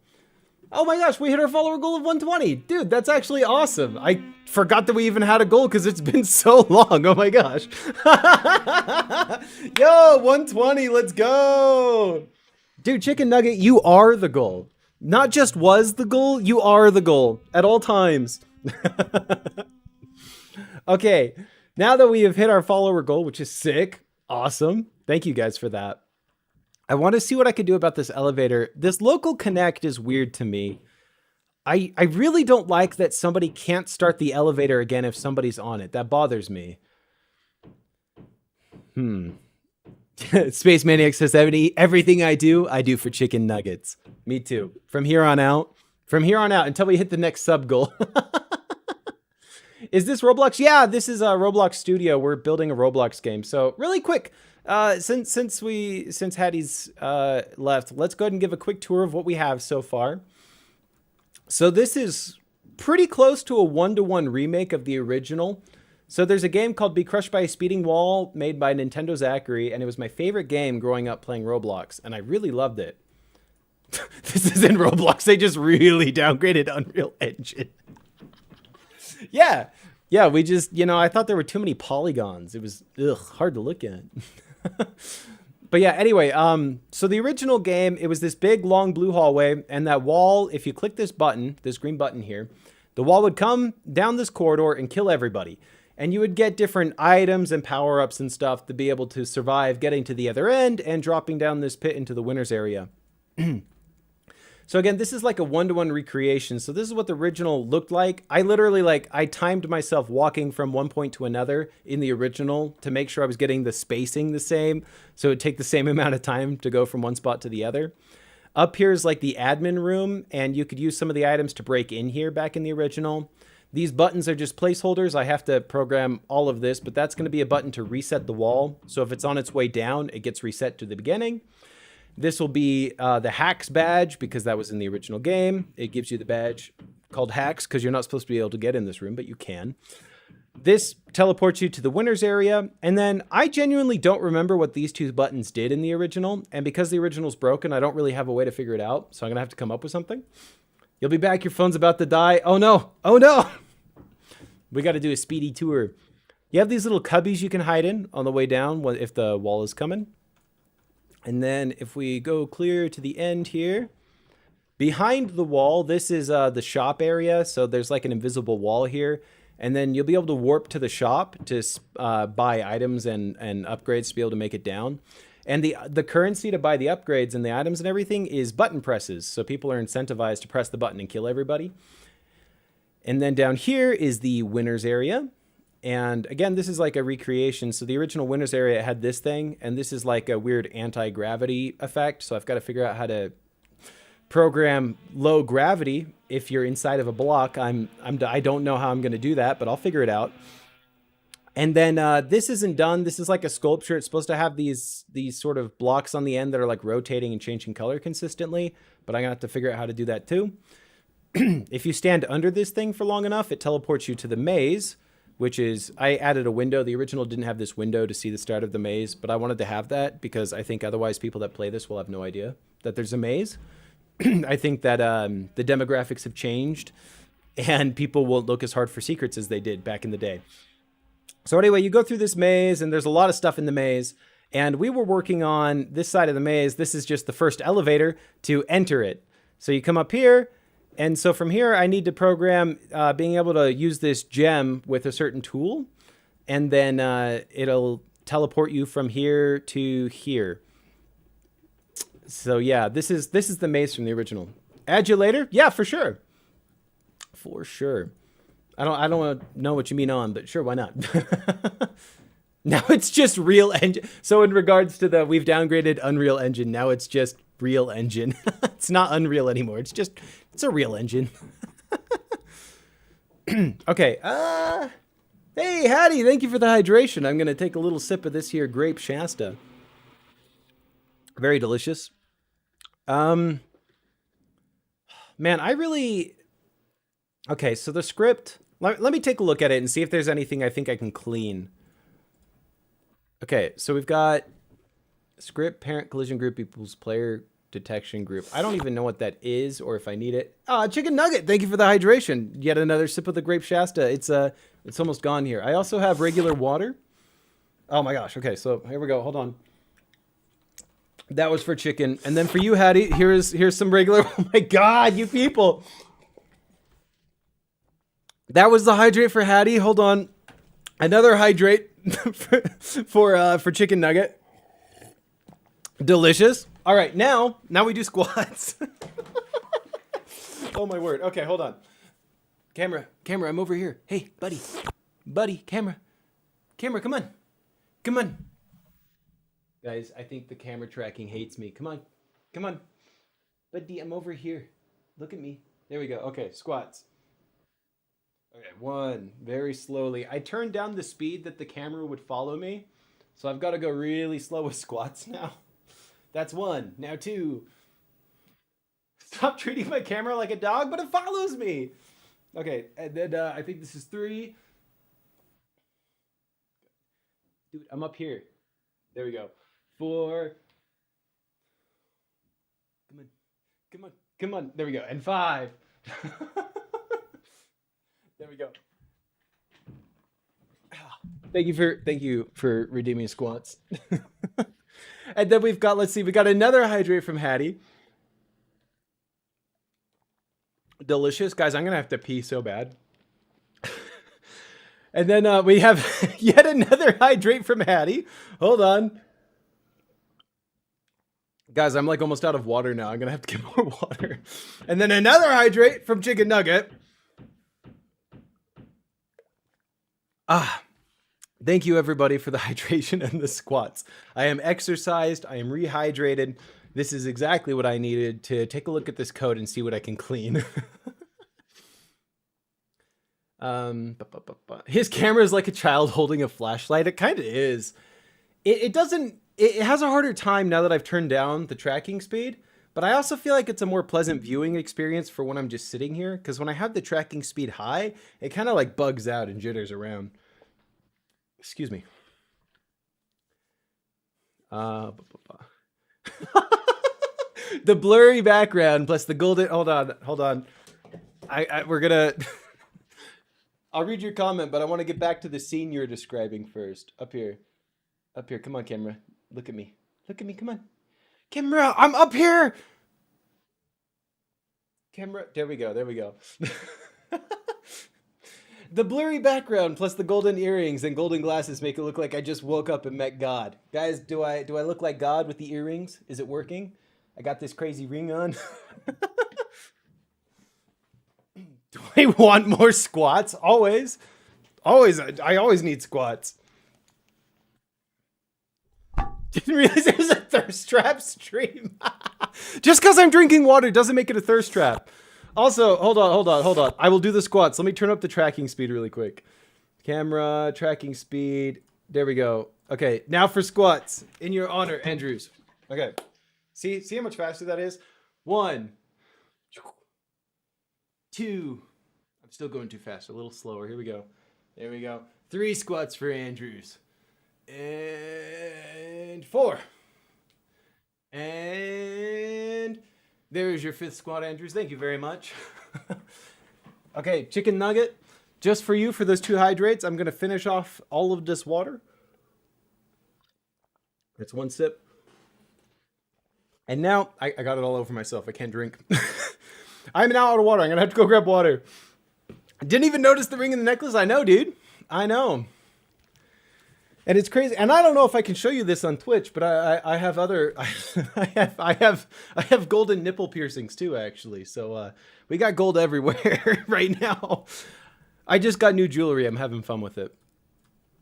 I don't remember what I was doing. Coding. Right. And he says, that's so funny. I didn't think about it. I've had these piercings for a while now. I just realized that nobody on my stream knows I have that. That's so funny. That's so funny. 2-Bit, please, you want to see them? Dude, I don't know if I could do that. I don't know if I'm going to get banned on Twitch for that. The golden paint. I do have some like golden eyeliner and like mascara type stuff. We could paint my face gold. Dude, Hattie, you can't just message me live on stream asking for tit pics. Come on. My nips, dude. No, my entire body gold. Oh, okay. That's a lot of gold. Okay, hold on. I cannot try to script and talk to you guys. Whatever, we'll just chat. How's it going? I'll trade mine for yours. Oh, hold on. We're offering to trade nitpicks now, huh? Can I even say that on Twitch? I don't know the Twitch rules. Oh my gosh, that's so funny. But yeah, I could show you later, Hattie. That's fine. Shame, cannot see YouTube chat in this mode. Oh, you're right. I didn't think about that. We can keep this going. Hold on, I'll just grab me, make me bigger. Look at that. We can put me here. Yeah, that's all we needed. Nice, that works. No, bad adults, you're right. I'm sorry. This is a Roblox stream. I mean, it's Roblox development, but it's still Roblox. I can't talk about my...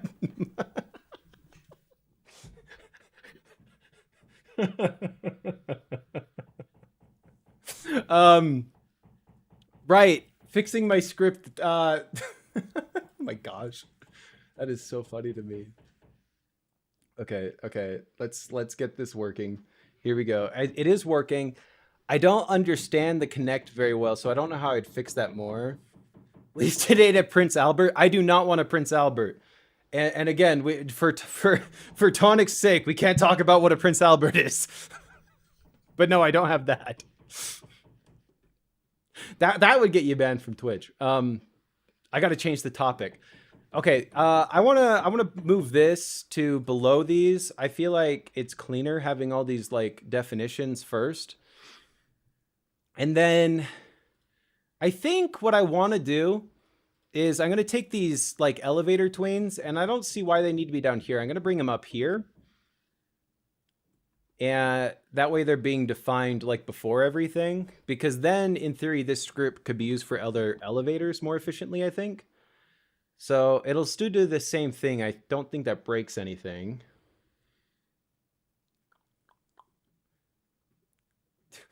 I'm almost an adult. I'm like right there. Okay, I don't care if it's close. If you're not an adult, I don't need to be having this conversation in front of you. This is a laser, by the way. I'm not vaping. I just started sucking on it for some reason. You guys have me flustered. Happy birthday, 9 days, Hattie. That's exciting. I'm gonna fix my goddamn script. This is ridiculous. Freak? You can't call me a freak. You guys are encouraging it. This is slander. This is just like the time that you guys gave me crap for liking the hole. Can't a guy just like hole? Come on. Collision group equals player detection group. I don't actually get what having this up here is even doing. I'm assuming it's just loading like player detection in general for the script. Hey, yours is also in 9 days, but will probably be 10 days for you lot. Are you like on the flip side of the globe? Where are you at? Yeah, I know. See, Tonic, this is par for course. We've got the hole. We talk about tentacles way too much. I'm into lamps apparently now. I don't know why you threw lamps onto that list. Is it just the thumbnail? It was just a thumbnail, okay? I've never kissed a lamp. As far as anyone can prove. New Zealand. Oh wow, okay, that's sick. I really like the New Zealand accent. Whenever I hear that in like movies and stuff, I really enjoy that. Okay, so I moved all my locals up there. I prefer that because now that's cleaner. So we've got script parent touched connect function. So that is if you touch it, it runs this function. And so this function is an if statement. So if touched dot name equals humanoid root part. So if the thing touching it is a player essentially, and debounce equals false, then set debounce to true so that they can't touch it again. Print touched. Why do we need that? Can I remove that? What does print touched even do for us? I'm going to see if removing that breaks the script really quick. Because I don't understand the point of that. Yeah, no, it works just fine without touch. So I don't know what that was for, but it's probably just so you can like be looking at the server and see what scripts are running. So maybe that's like a, oh my gosh, wait, it broke. What happened? What happened? Hold on, everything broke. What changed? Okay, hold on. Hold on, let's try that again. So in here, if we go up, you just checked my YouTube. What is that latest video's thumbnail? Okay, for some reason, when it goes back down, it goes down to the wrong spot now, and it goes way too fast. What is the latest thumbnail? That's me being drowned upside down for voice acting. Yeah, no, I was recording some voice lines for a friend's project that they were doing. And they needed some voice lines of me drowning. And so I was recording myself. I put like this bowl of water on my desk and I was just drowning myself on my desk for the art. I did it for art. And then I sent it to them and they were laughing about it. But they're like, how did you get that line? And so I took a little video of how I did it and I sent that to them. And then they were joking. They're like, oh, we need to like tie you upside down and we're gonna make you do the line over and over until you give us the code, TwoBit. And I just had so much fun with it that I put together a little video. It's very fun. Oh no, from my YouTube, you can see I'm into lamps, clowns, and rats. Okay, guilty as charged, guys. Look, clowns? Clowns got it going on. and rats? Dude, you've got to shake your rat. Probably your tween inits are wrong now. Yeah, let me see. So, back on topic. So the tween, it takes elevator position, adds 101. This takes elevator position, removes 101. It should do the same thing. So this, elevator changes color, waits 2 seconds, plays up, waits 9 seconds, plays down. Yeah. Task wait. Yeah. So, hold on. Why did it break? Why did it break? Waterboarded himself for Greg's attention. Guys, come on. Who of us wouldn't drown ourselves just to get Greg's favor? Come on. Come on. Not real adult. You're not real Dawn Somewhere fans unless you're willing to drown for Greg. What do you mean by my tween inits being wrong? Like the interval? I'm not sure what you mean by like init. I don't know what that abbreviation means. So you couldn't just put water in your mouth and gargle it? No, it wouldn't have been the same effect. I needed to sound like I was underwater because it was an underwater scene. Okay, so the first tween is from here to here plus 101, and the next is from here to here minus 101.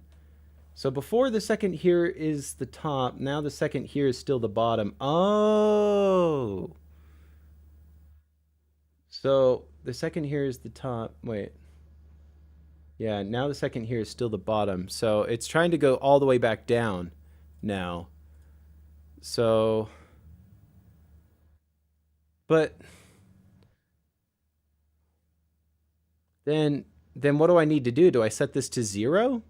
Maybe I set this to 0? Is that what I got to do? Let me see if that fixes it.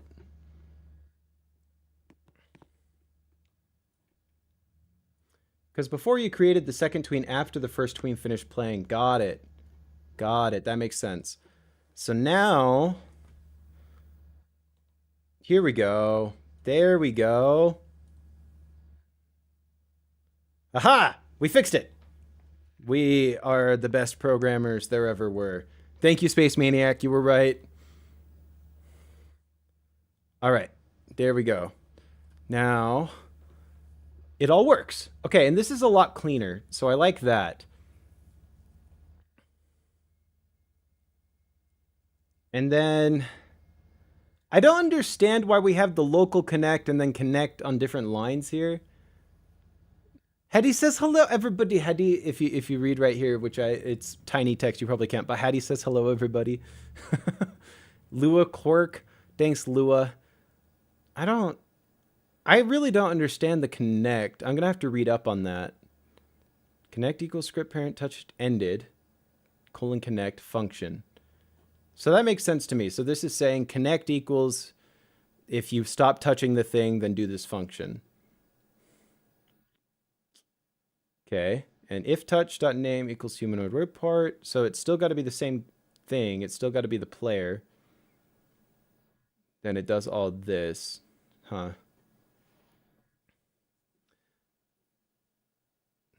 Connect is set to a value used to colon disconnect later.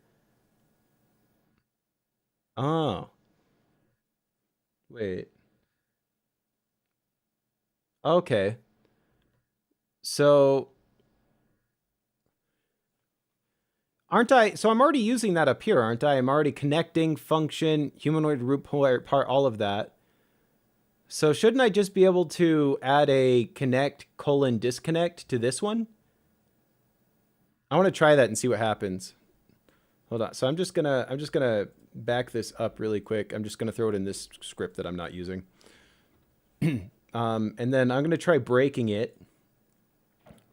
And then wait, and then no, because this is different, because this is touched and this is touch ended. So that's different. So this is something it does when you stop touching it versus this is something it does when you start touching it. So I do need both. Okay. Script.parent.touched colon connect. Script.parent.touch ended. So I don't know. I don't see why I need the local though. Let me try removing just local and see what happens. Because I don't really understand what's going on with that. So if I remove the local, is it broken now? I can still touch it. Okay. Rig decided to follow me. The rig ceased to exist. What happened to you, rig? Where'd you go? My rig died for some reason. Hey, buddy, there you are. And, okay, it still works. So I didn't need the local. The local was, what's the word for unnecessary? Superfluous? No. It was, I don't know. But we didn't need it. So we've cleaned it up a little bit. There's an error. Elevator tripped, attempt to index nil with disconnect. Okay, now we have errors, so I guess we do need the local for reasons I don't quite understand. Oh, and the color didn't change, you were right. I'm sorry, Hattie, you were right, we need to connect. I'm just poking at it. I'm trying to understand what's doing what in the code. This is how I learn, is I reverse engineer stuff. You need that or else you'll reach memory leaks. You do, yeah, okay. Why? What is the like local connect doing here? Because like we didn't have it here. We didn't have it here. The indentation's off a little, so it's harder. I don't know the correct how it's supposed to be indented if I'm being real, dude.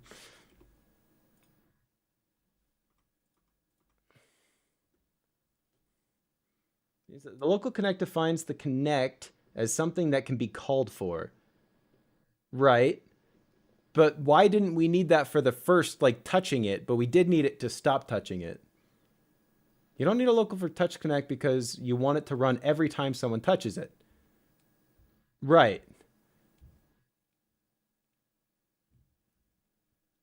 But don't I also want the touch ended to run? I guess I don't want it to run every time somebody touches it. I just want it to run at the end of the script. Because you need the function to be able to find the connect so it can disconnect it. Local connect.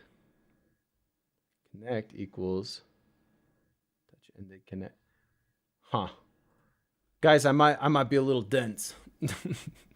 I more or less understand. I'm just kind of confused by that connect local stuff still. But the elevator's functional. So this is huge success. I thought I would be able to. Okay, why can't the rig stand on this anymore?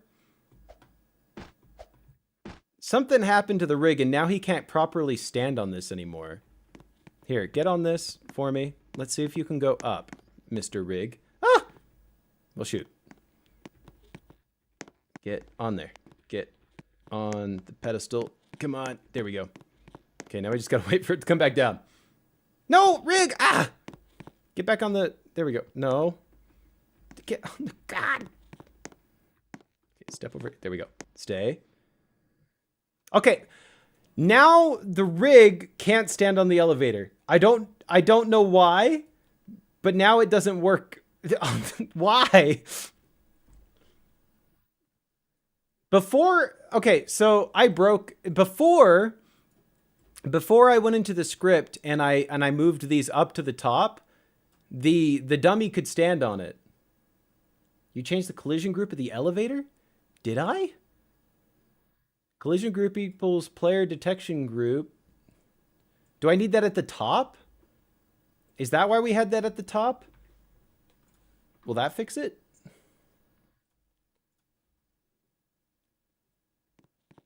Oh, whoops, I'm still... Let me go down. Okay. Let's try again.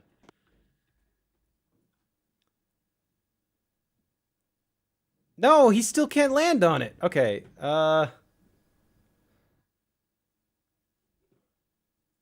Why? Where the NPC is in a collision that has that group turned off. But he was standing on it before. Before I move these things up there. So, okay, let me save this. And then I'm just going to Control Z a whole bunch of times. We're going back, baby. Back to the past, Samurai Jack. Okay, let's try it here.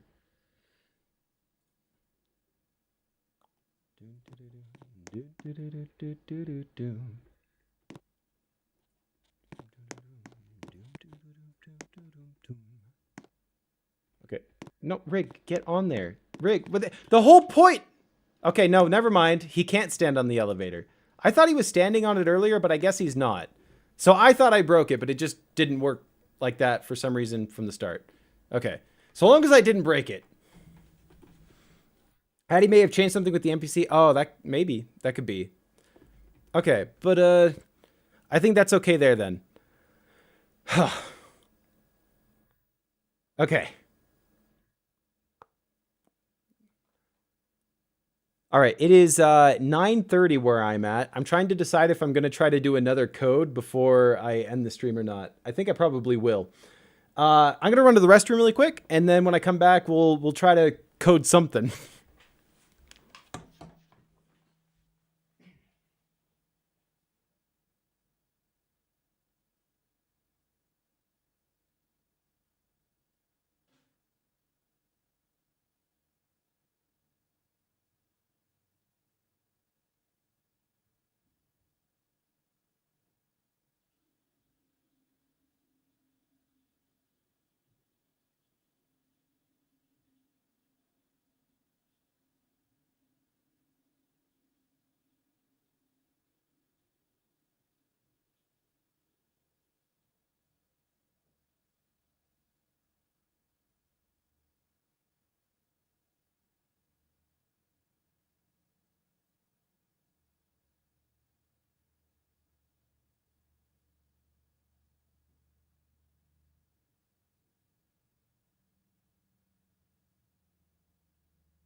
Hello, I'm back. Ah, the camera, why you be doing this?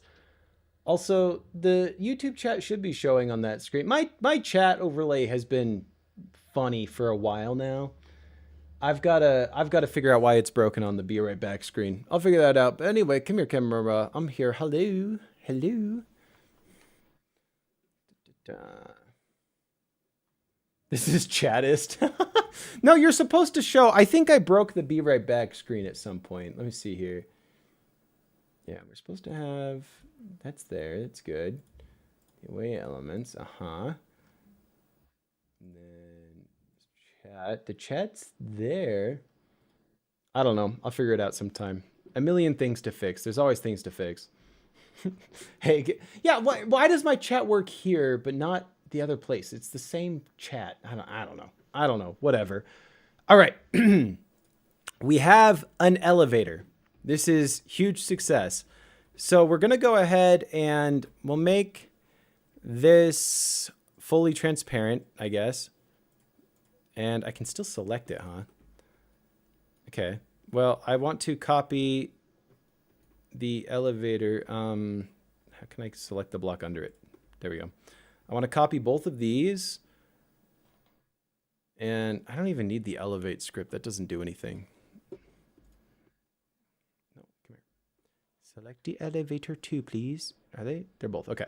And then I'm just going to duplicate those. And I'm going to bring them up to our other elevator. Because that should be fine. Now I'm curious if both elevators can work at the same time. I'm not sure how I would test that. But I assume that they can because these scripts should be running separately, I assume. So I'll just delete this. Copy both them. And put this into the second elevator spot. Perfect. And then I've got to edit this elevator script to not go up quite as high, I think. So this one needs to go, let's see how high. Whoops. That is wrong. Okay, let's try that again. Where's the size? There it is. 100. So it probably needs to be 101 again. So it might actually be the same size of elevator. Good job, me. Look how future-proofed you, or whatever you did things. Good job, me. Okay, oh no. It doesn't work. Okay. Why? Why doesn't it work? So, player detection group, And then, okay, so we've got a different elevator is what's going on.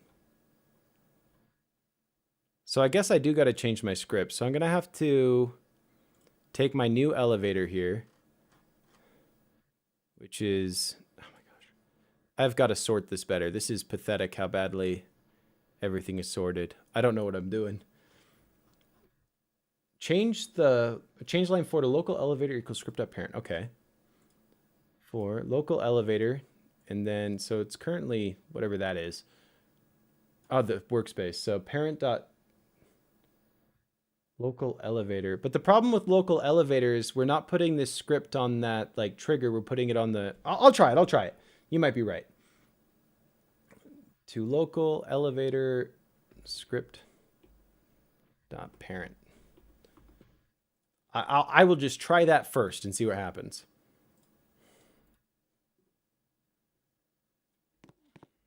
Yeah, no, that didn't. Okay. Yeah. Because the script is currently inside of the trigger. So I guess what we could do if we want to be able to copy and paste this script around is make it so that the script is designed to go in the elevator itself.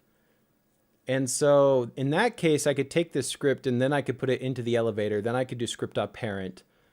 But then the touched, I would have to define what we're touching. So either way, it's kind of sixes, I think. So we'll just go ahead, elevator, and then we'll rename this elevator so that I can actually, we'll just rename it elevator 2. Oh, come on. Oh my gosh. Elevator 2, please. Okay. And now I'll come back to that script and we're going to call it elevator 2. And now that should work. You can't see the Explorer. Sorry about that. I'm covering it. Aha! I think I fixed it, though. I think we're good. Yep, there we go. All right, I just had to define the new elevator part. And it goes up perfectly. There we are. There's our area. Nice. And apparently I didn't anchor that block. But okay. Nice. We got 2 elevators. Progress. Okay. Now, before we end the stream, I think I'm going to try to program the fog that kills you down here. So what I want this to do is if you are in the brick, it kills you. So let's select these and let's rename them. I don't know. Can I just join them into, let's join them. Why did that open the assistant? Control J is opening the assistant. Is it not Control J to join things? I thought it was. It's not just J. Shift J. Okay, how do I group them? Group as model. There we go. Okay, and we're going to rename this to fog. We'll call it P-fog for poison fog. Why not?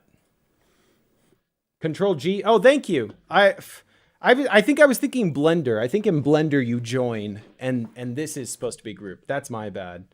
Quick question. What's up? How do you get down without breaking your legs? You don't. You just break your legs.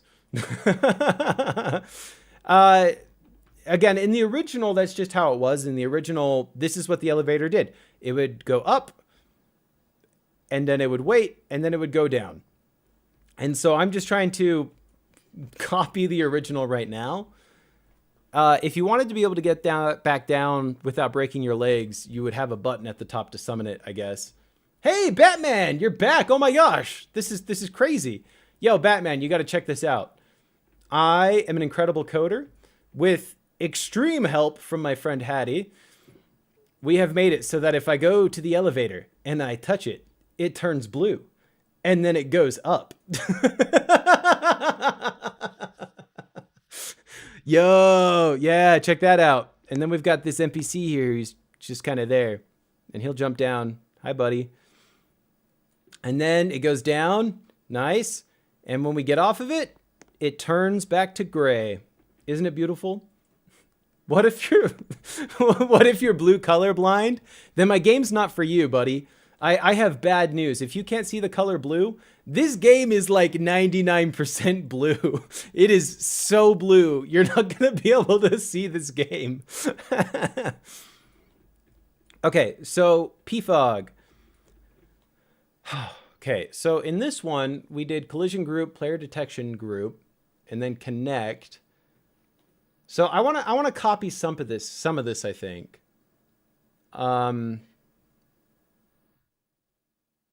So here's what I'm going to do. I'm going to go to PFOG. I'm going to put a script into it. Add script. And then local. We'll call it. We'll call it PFOG. PFOG equals, and then it's script up parent. Perfect. And then what else do I need? What did the other script have? We have debounce. I want debounce. I don't need the elevator. I don't need tweens. Okay, but I kind of want to do like the debounce. We want to say local. We'll say in fog, and then equals false. And then imagine a blue-red colorblind person playing. They would have trouble telling which wall is which. Dude, like the original, it's genuinely in the old Roblox engine, you know, the lighting was different, and so you could see what's going on pretty well. In the with the current engine, if you go into the original game, it is difficult to like look at the wall. It just looks like an amorphous blob. In fact, let me just pull it up here. This will just take me a second. It is hard to see what's going on in the original these days. Yeah, so I kind of said this before, but my goal here is to rebuild the original as close to one for one as I can. That way people can still experience the game that I really loved as a kid.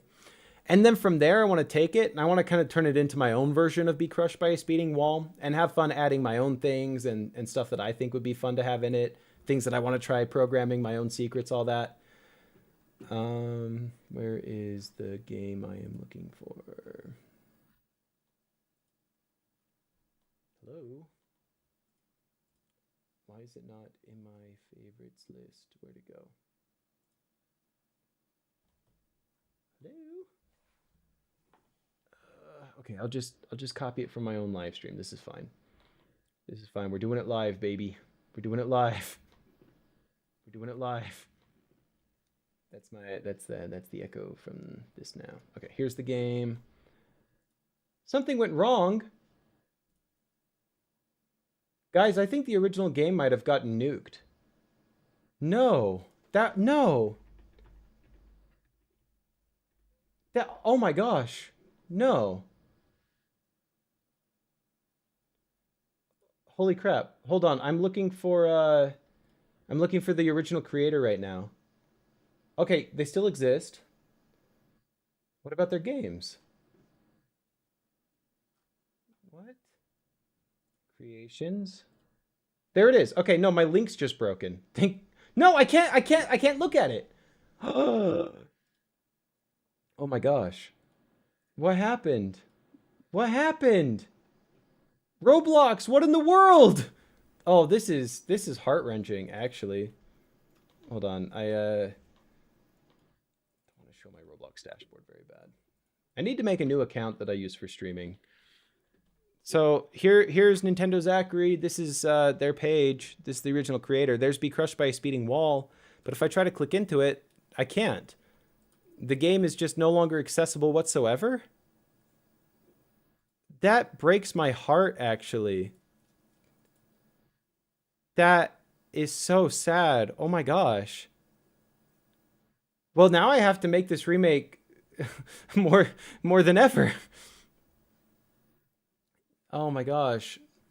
Dude, I could join this like a day ago. What happened? Maybe it's been a few days since I last connected to it. But what happened? No. Oh. No. That's actually really upsetting. So, okay, let me tell you guys. So, because this game was like really broken and everything, you can't see everything. My plan was to like figure out how I could like no clip in Roblox and then go through the old original map so that I could make sure that I was mapping out all of the original secrets. Like even if there were ones that I hadn't found as a kid, maybe I could find them here and add them back to the original remake. But I never managed to do that. And now I'll never be able to because I can't even go to the page for the game.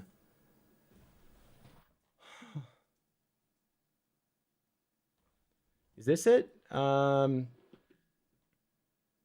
that's somebody else's. So the original is by Nintendo Zachary. Yeah, that one's just a remake. Yeah, no, it's like you can see here, Nintendo Zachary. It's Zachary. I don't know if that's actually Zachary. I feel like it's a weird way to spell Zachary, but that's the one. Man, I'm really bummed out. That is so sad. Wow. Well, okay. I'm glad that in my stream I have some footage of the original then. Yeah, Nintendo got him. No, my boy Nintendo Zachary. He got DMCA'd by Nintendo. Ah. Guys, that's like a gut punch to me right now, actually. That makes me so sad. I love that game enough that I'm sitting here trying to remake it from scratch. I am learning scripting so I can remake this game. And they've made it impossible to visit. Oh. Yeah, now, hey, have a good one, Chicken Nugget. I hope I catch you on the next stream. Tonic, you know what happened? Please tell. I want to know. I so badly want to know what happened. I've got to know. Infog. I'm going to start working on this. So I want to do this touch feature again. And then I want that. If touched. Yeah. So let me just take all of this really quick. And then I want to let's see. So root part good. I don't want debounce. I want it to be in fog now. Equals fox. Then it will set in fog equals true. Good. And then I can remove all of that. I don't need any of that. And then local connect. And then this is the disconnect. So if you get out of the fog, it'll stop killing you is the goal. Connect. Well, hold on. That sets in fog to true, but that's got to be like a local player thing. So how do I make it local to like the player that's touching it?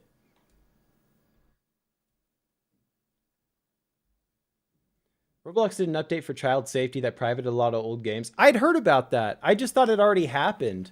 So it just barely went through? Oh. If it just barely went through, that's so sad. Man, I really wish I had managed to get like footage of the rest of the map before then. Man. That just hurts me. Okay. And we'll just say in fog equals false. On disconnect. Connect, disconnect, and then we don't need this one. And then I think I have too many ends on here. Do I have too many ends? Because what's got to end? Does the if then statement? No, just the function ends, right? End for function.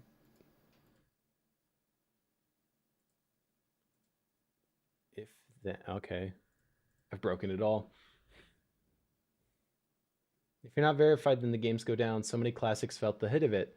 Again, I thought that happened a while back. I didn't realize it just happened. Because remember, I streamed this last week. We got in that game last week.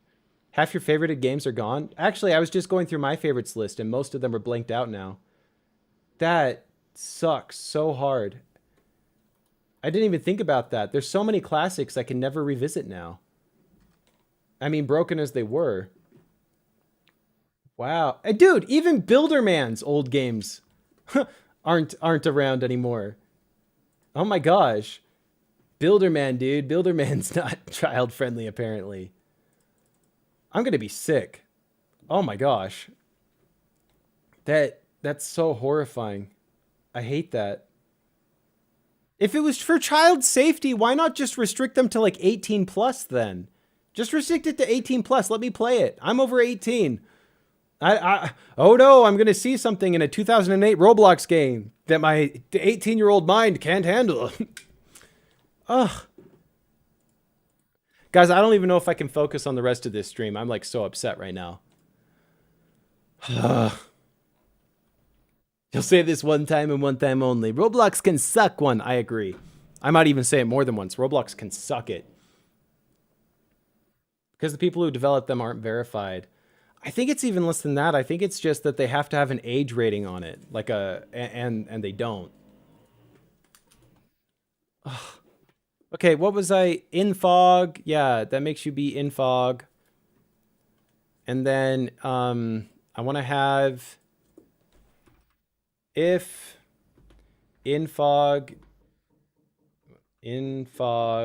equals true, then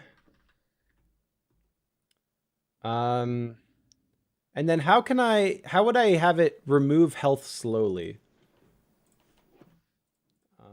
Roblox script remove health over time. How to do that? Humanoid.health. Okay. Connect function player. I don't know. Let's see.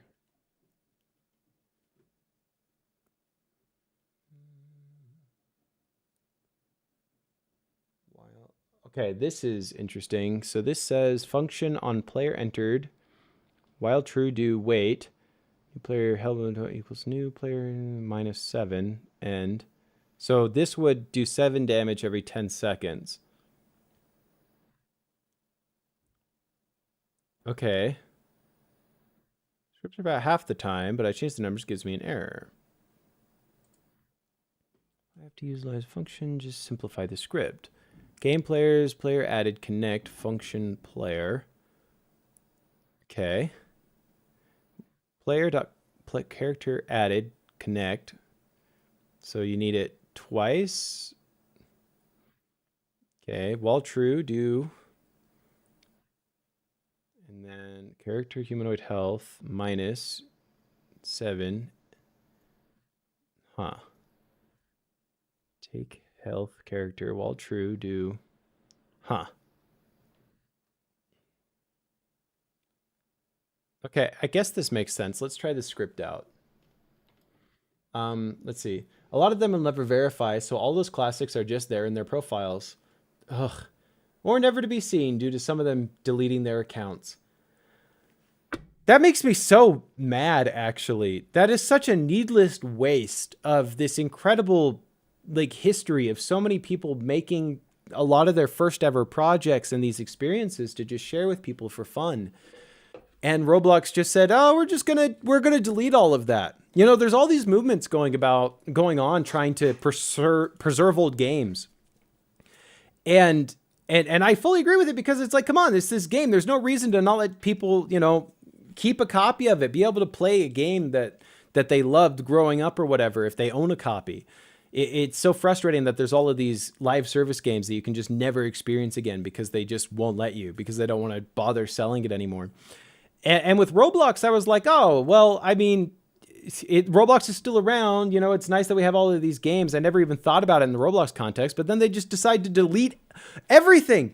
Like, basically all of the games that I loved in my childhood playing Roblox have just been destroyed. I'm sure some of the bigger ones will be around if they still have players and somebody bothers, but I'm genuinely, like, so mad about this. I'm seething. How dare they steal my Roblox memories from me? This is I gotta finish coding this so I can go and, like, curse. So I can go curse in the distance. I'm gonna delete this, and we're gonna try this code that I found. So they have game.players.player added :connect function player. Yep, that's what I need. No, hold on. Function player, please, and parenthesis. The tabs get me sometimes. And then we got player.character added. Also with capitals, character added, connect function character. So this is if a player touches it, as far as I can tell. And then while true, while's pretty cool. So while true, do, and then I want it to wait not that long. So I want it to be like damage every second probably. So we'll do wait 1, and then char.humanoid.health minus equals 7. The minus equals kind of confuses me. Minus equals. I wonder why it's minus equals. And then end here. So do, then end. Okay. And then I need an end with a parenthesis. And why do they have the 2? Oh, I see. And then I need another end for here. And okay, let's see what this does for us. Let's see if this works just like that. I don't even see my health bar in Studio. I can't tell if I'm dying. I'm not sure I'm dying. Okay. So that script doesn't seem to have worked just as it is. So I probably need...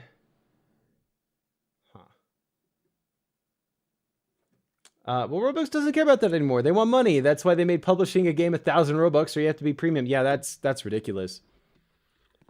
I'm jumping. Look, I'm jumping. And for some reason, it leaves these red lines. That has to do with the script that Hattie's working on.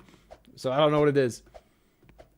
It's bribing is what it is, except you get refunded the Robux back if the games get accepted onto the site. I actually think it's kind of worse than that. It's like the game has to hit a certain level of success for the Robux to be refunded is what I heard. So you only get a... Oh, hey, I kind of parkoured right there, I think. The parkour strip doing something, maybe? I don't know. Or maybe I just jumped on it. Maybe I'm crazy. All right, this isn't doing anything. Let me try taking this script and I'll try putting it into one of the like pieces of fog and see if that does anything. Maybe it's just because I have them like grouped. It's not really working. Doesn't look like that's doing anything. What about this one? That doesn't seem to do anything. Okay. No, the other thing you sent. Oh, okay. Or the newest thing they did, you can pay 100,000 Robux, which is the equivalent of $1,000 to bypass the 500 very active players thing they made. Seriously? They made it so you can just pay to skip that? Oh, that is just genuinely like bribing. It's like pay to win. That's upsetting. Ugh. I don't like that at all. Man, I grew up on Roblox. I loved that you could just build a place and then people could play it. You know, it was cool. You got to share it with random people. I made a number of different Roblox games back in the day. They were really simple. You know, they were made by a child, but I had fun with them. And I even got like random people to play them from time to time. And that was cool because people would join your game and you like made tickets and Robux from people just joining your game. Ugh. Okay. I need to fog rather than subtracting help. Take damage. Take damage is a thing I can add to the script. Okay, let's try that. Script. So instead of subtracting health, I can do new player. Really? New player. Okay. Dot character. Dot humanoid.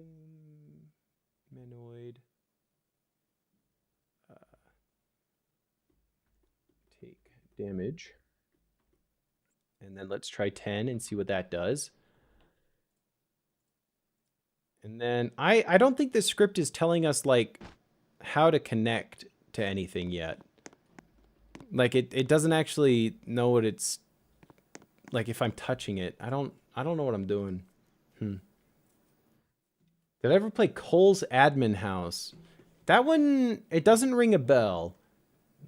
Change Chat GPT script. Is that what you're saying? Or are you saying change script? I can't tell. It's misspelled enough.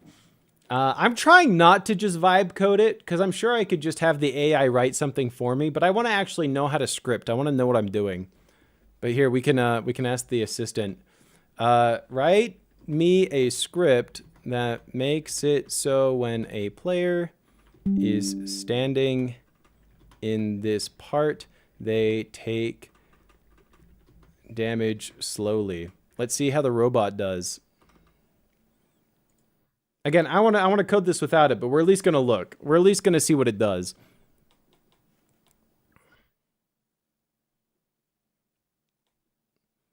And then I'm going to hop off. I'm actually kind of mad right now about this Roblox change, and I don't want to just be oozing bad energy out onto the stream for the rest of the night.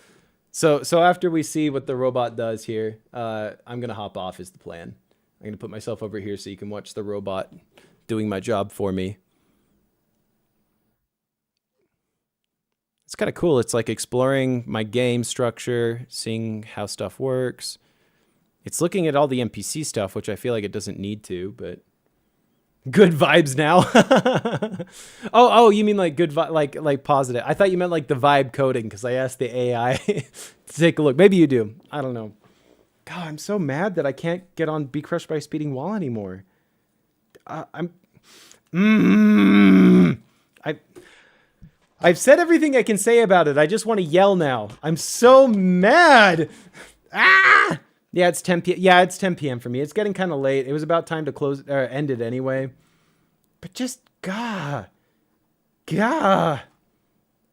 That's so frustrating.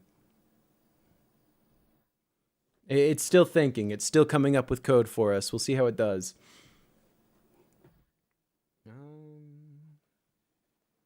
It's interesting. So I pulled up this form post. Let me show it on the screen here. That's trying to figure out like a health decrease script. And that's where I was looking at this. And that's where I got this first one. But it doesn't... how I don't get this. On player entered, while true, do wait, and then hurt them and all that. I tried this one that was like solved, but I think that there's more of the script that I need, and I just don't know enough to know what I need to add. Maybe if I just copied this, it would work. So what's going on here? We got local function, take health character, while true, wait, take damage, end. Game player connect, take health character. I need this to be connected to the block, though. I feel like this doesn't have any reference to the block, and I'm not sure how to use it in reference to the block. Review each script change, please. Yeah. So, okay, here's the vibe code. Let's take a look. All right, this is the vibe code. First, let's see if it works. It works. Okay, so the robot very quickly wrote a script that is making me take damage. And actually, if I switch between the fog blocks, it's worse.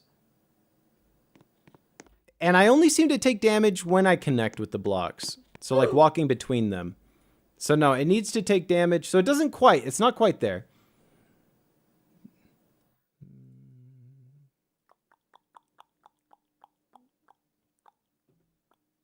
You put something about the Roblox change on Reddit and it got number 6 on the Roblox Reddit? Dude, good.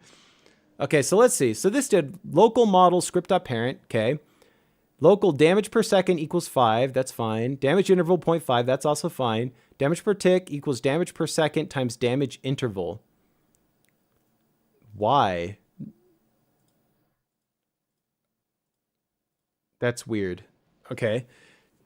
And then local character inside equals, and then nothing. So I don't get what that is. So then we've got the function damage character, while character inside, do humanoid, find first class,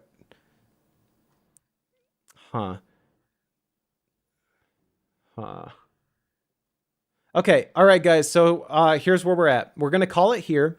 This code almost works, but not quite, so thanks, Robot, for that.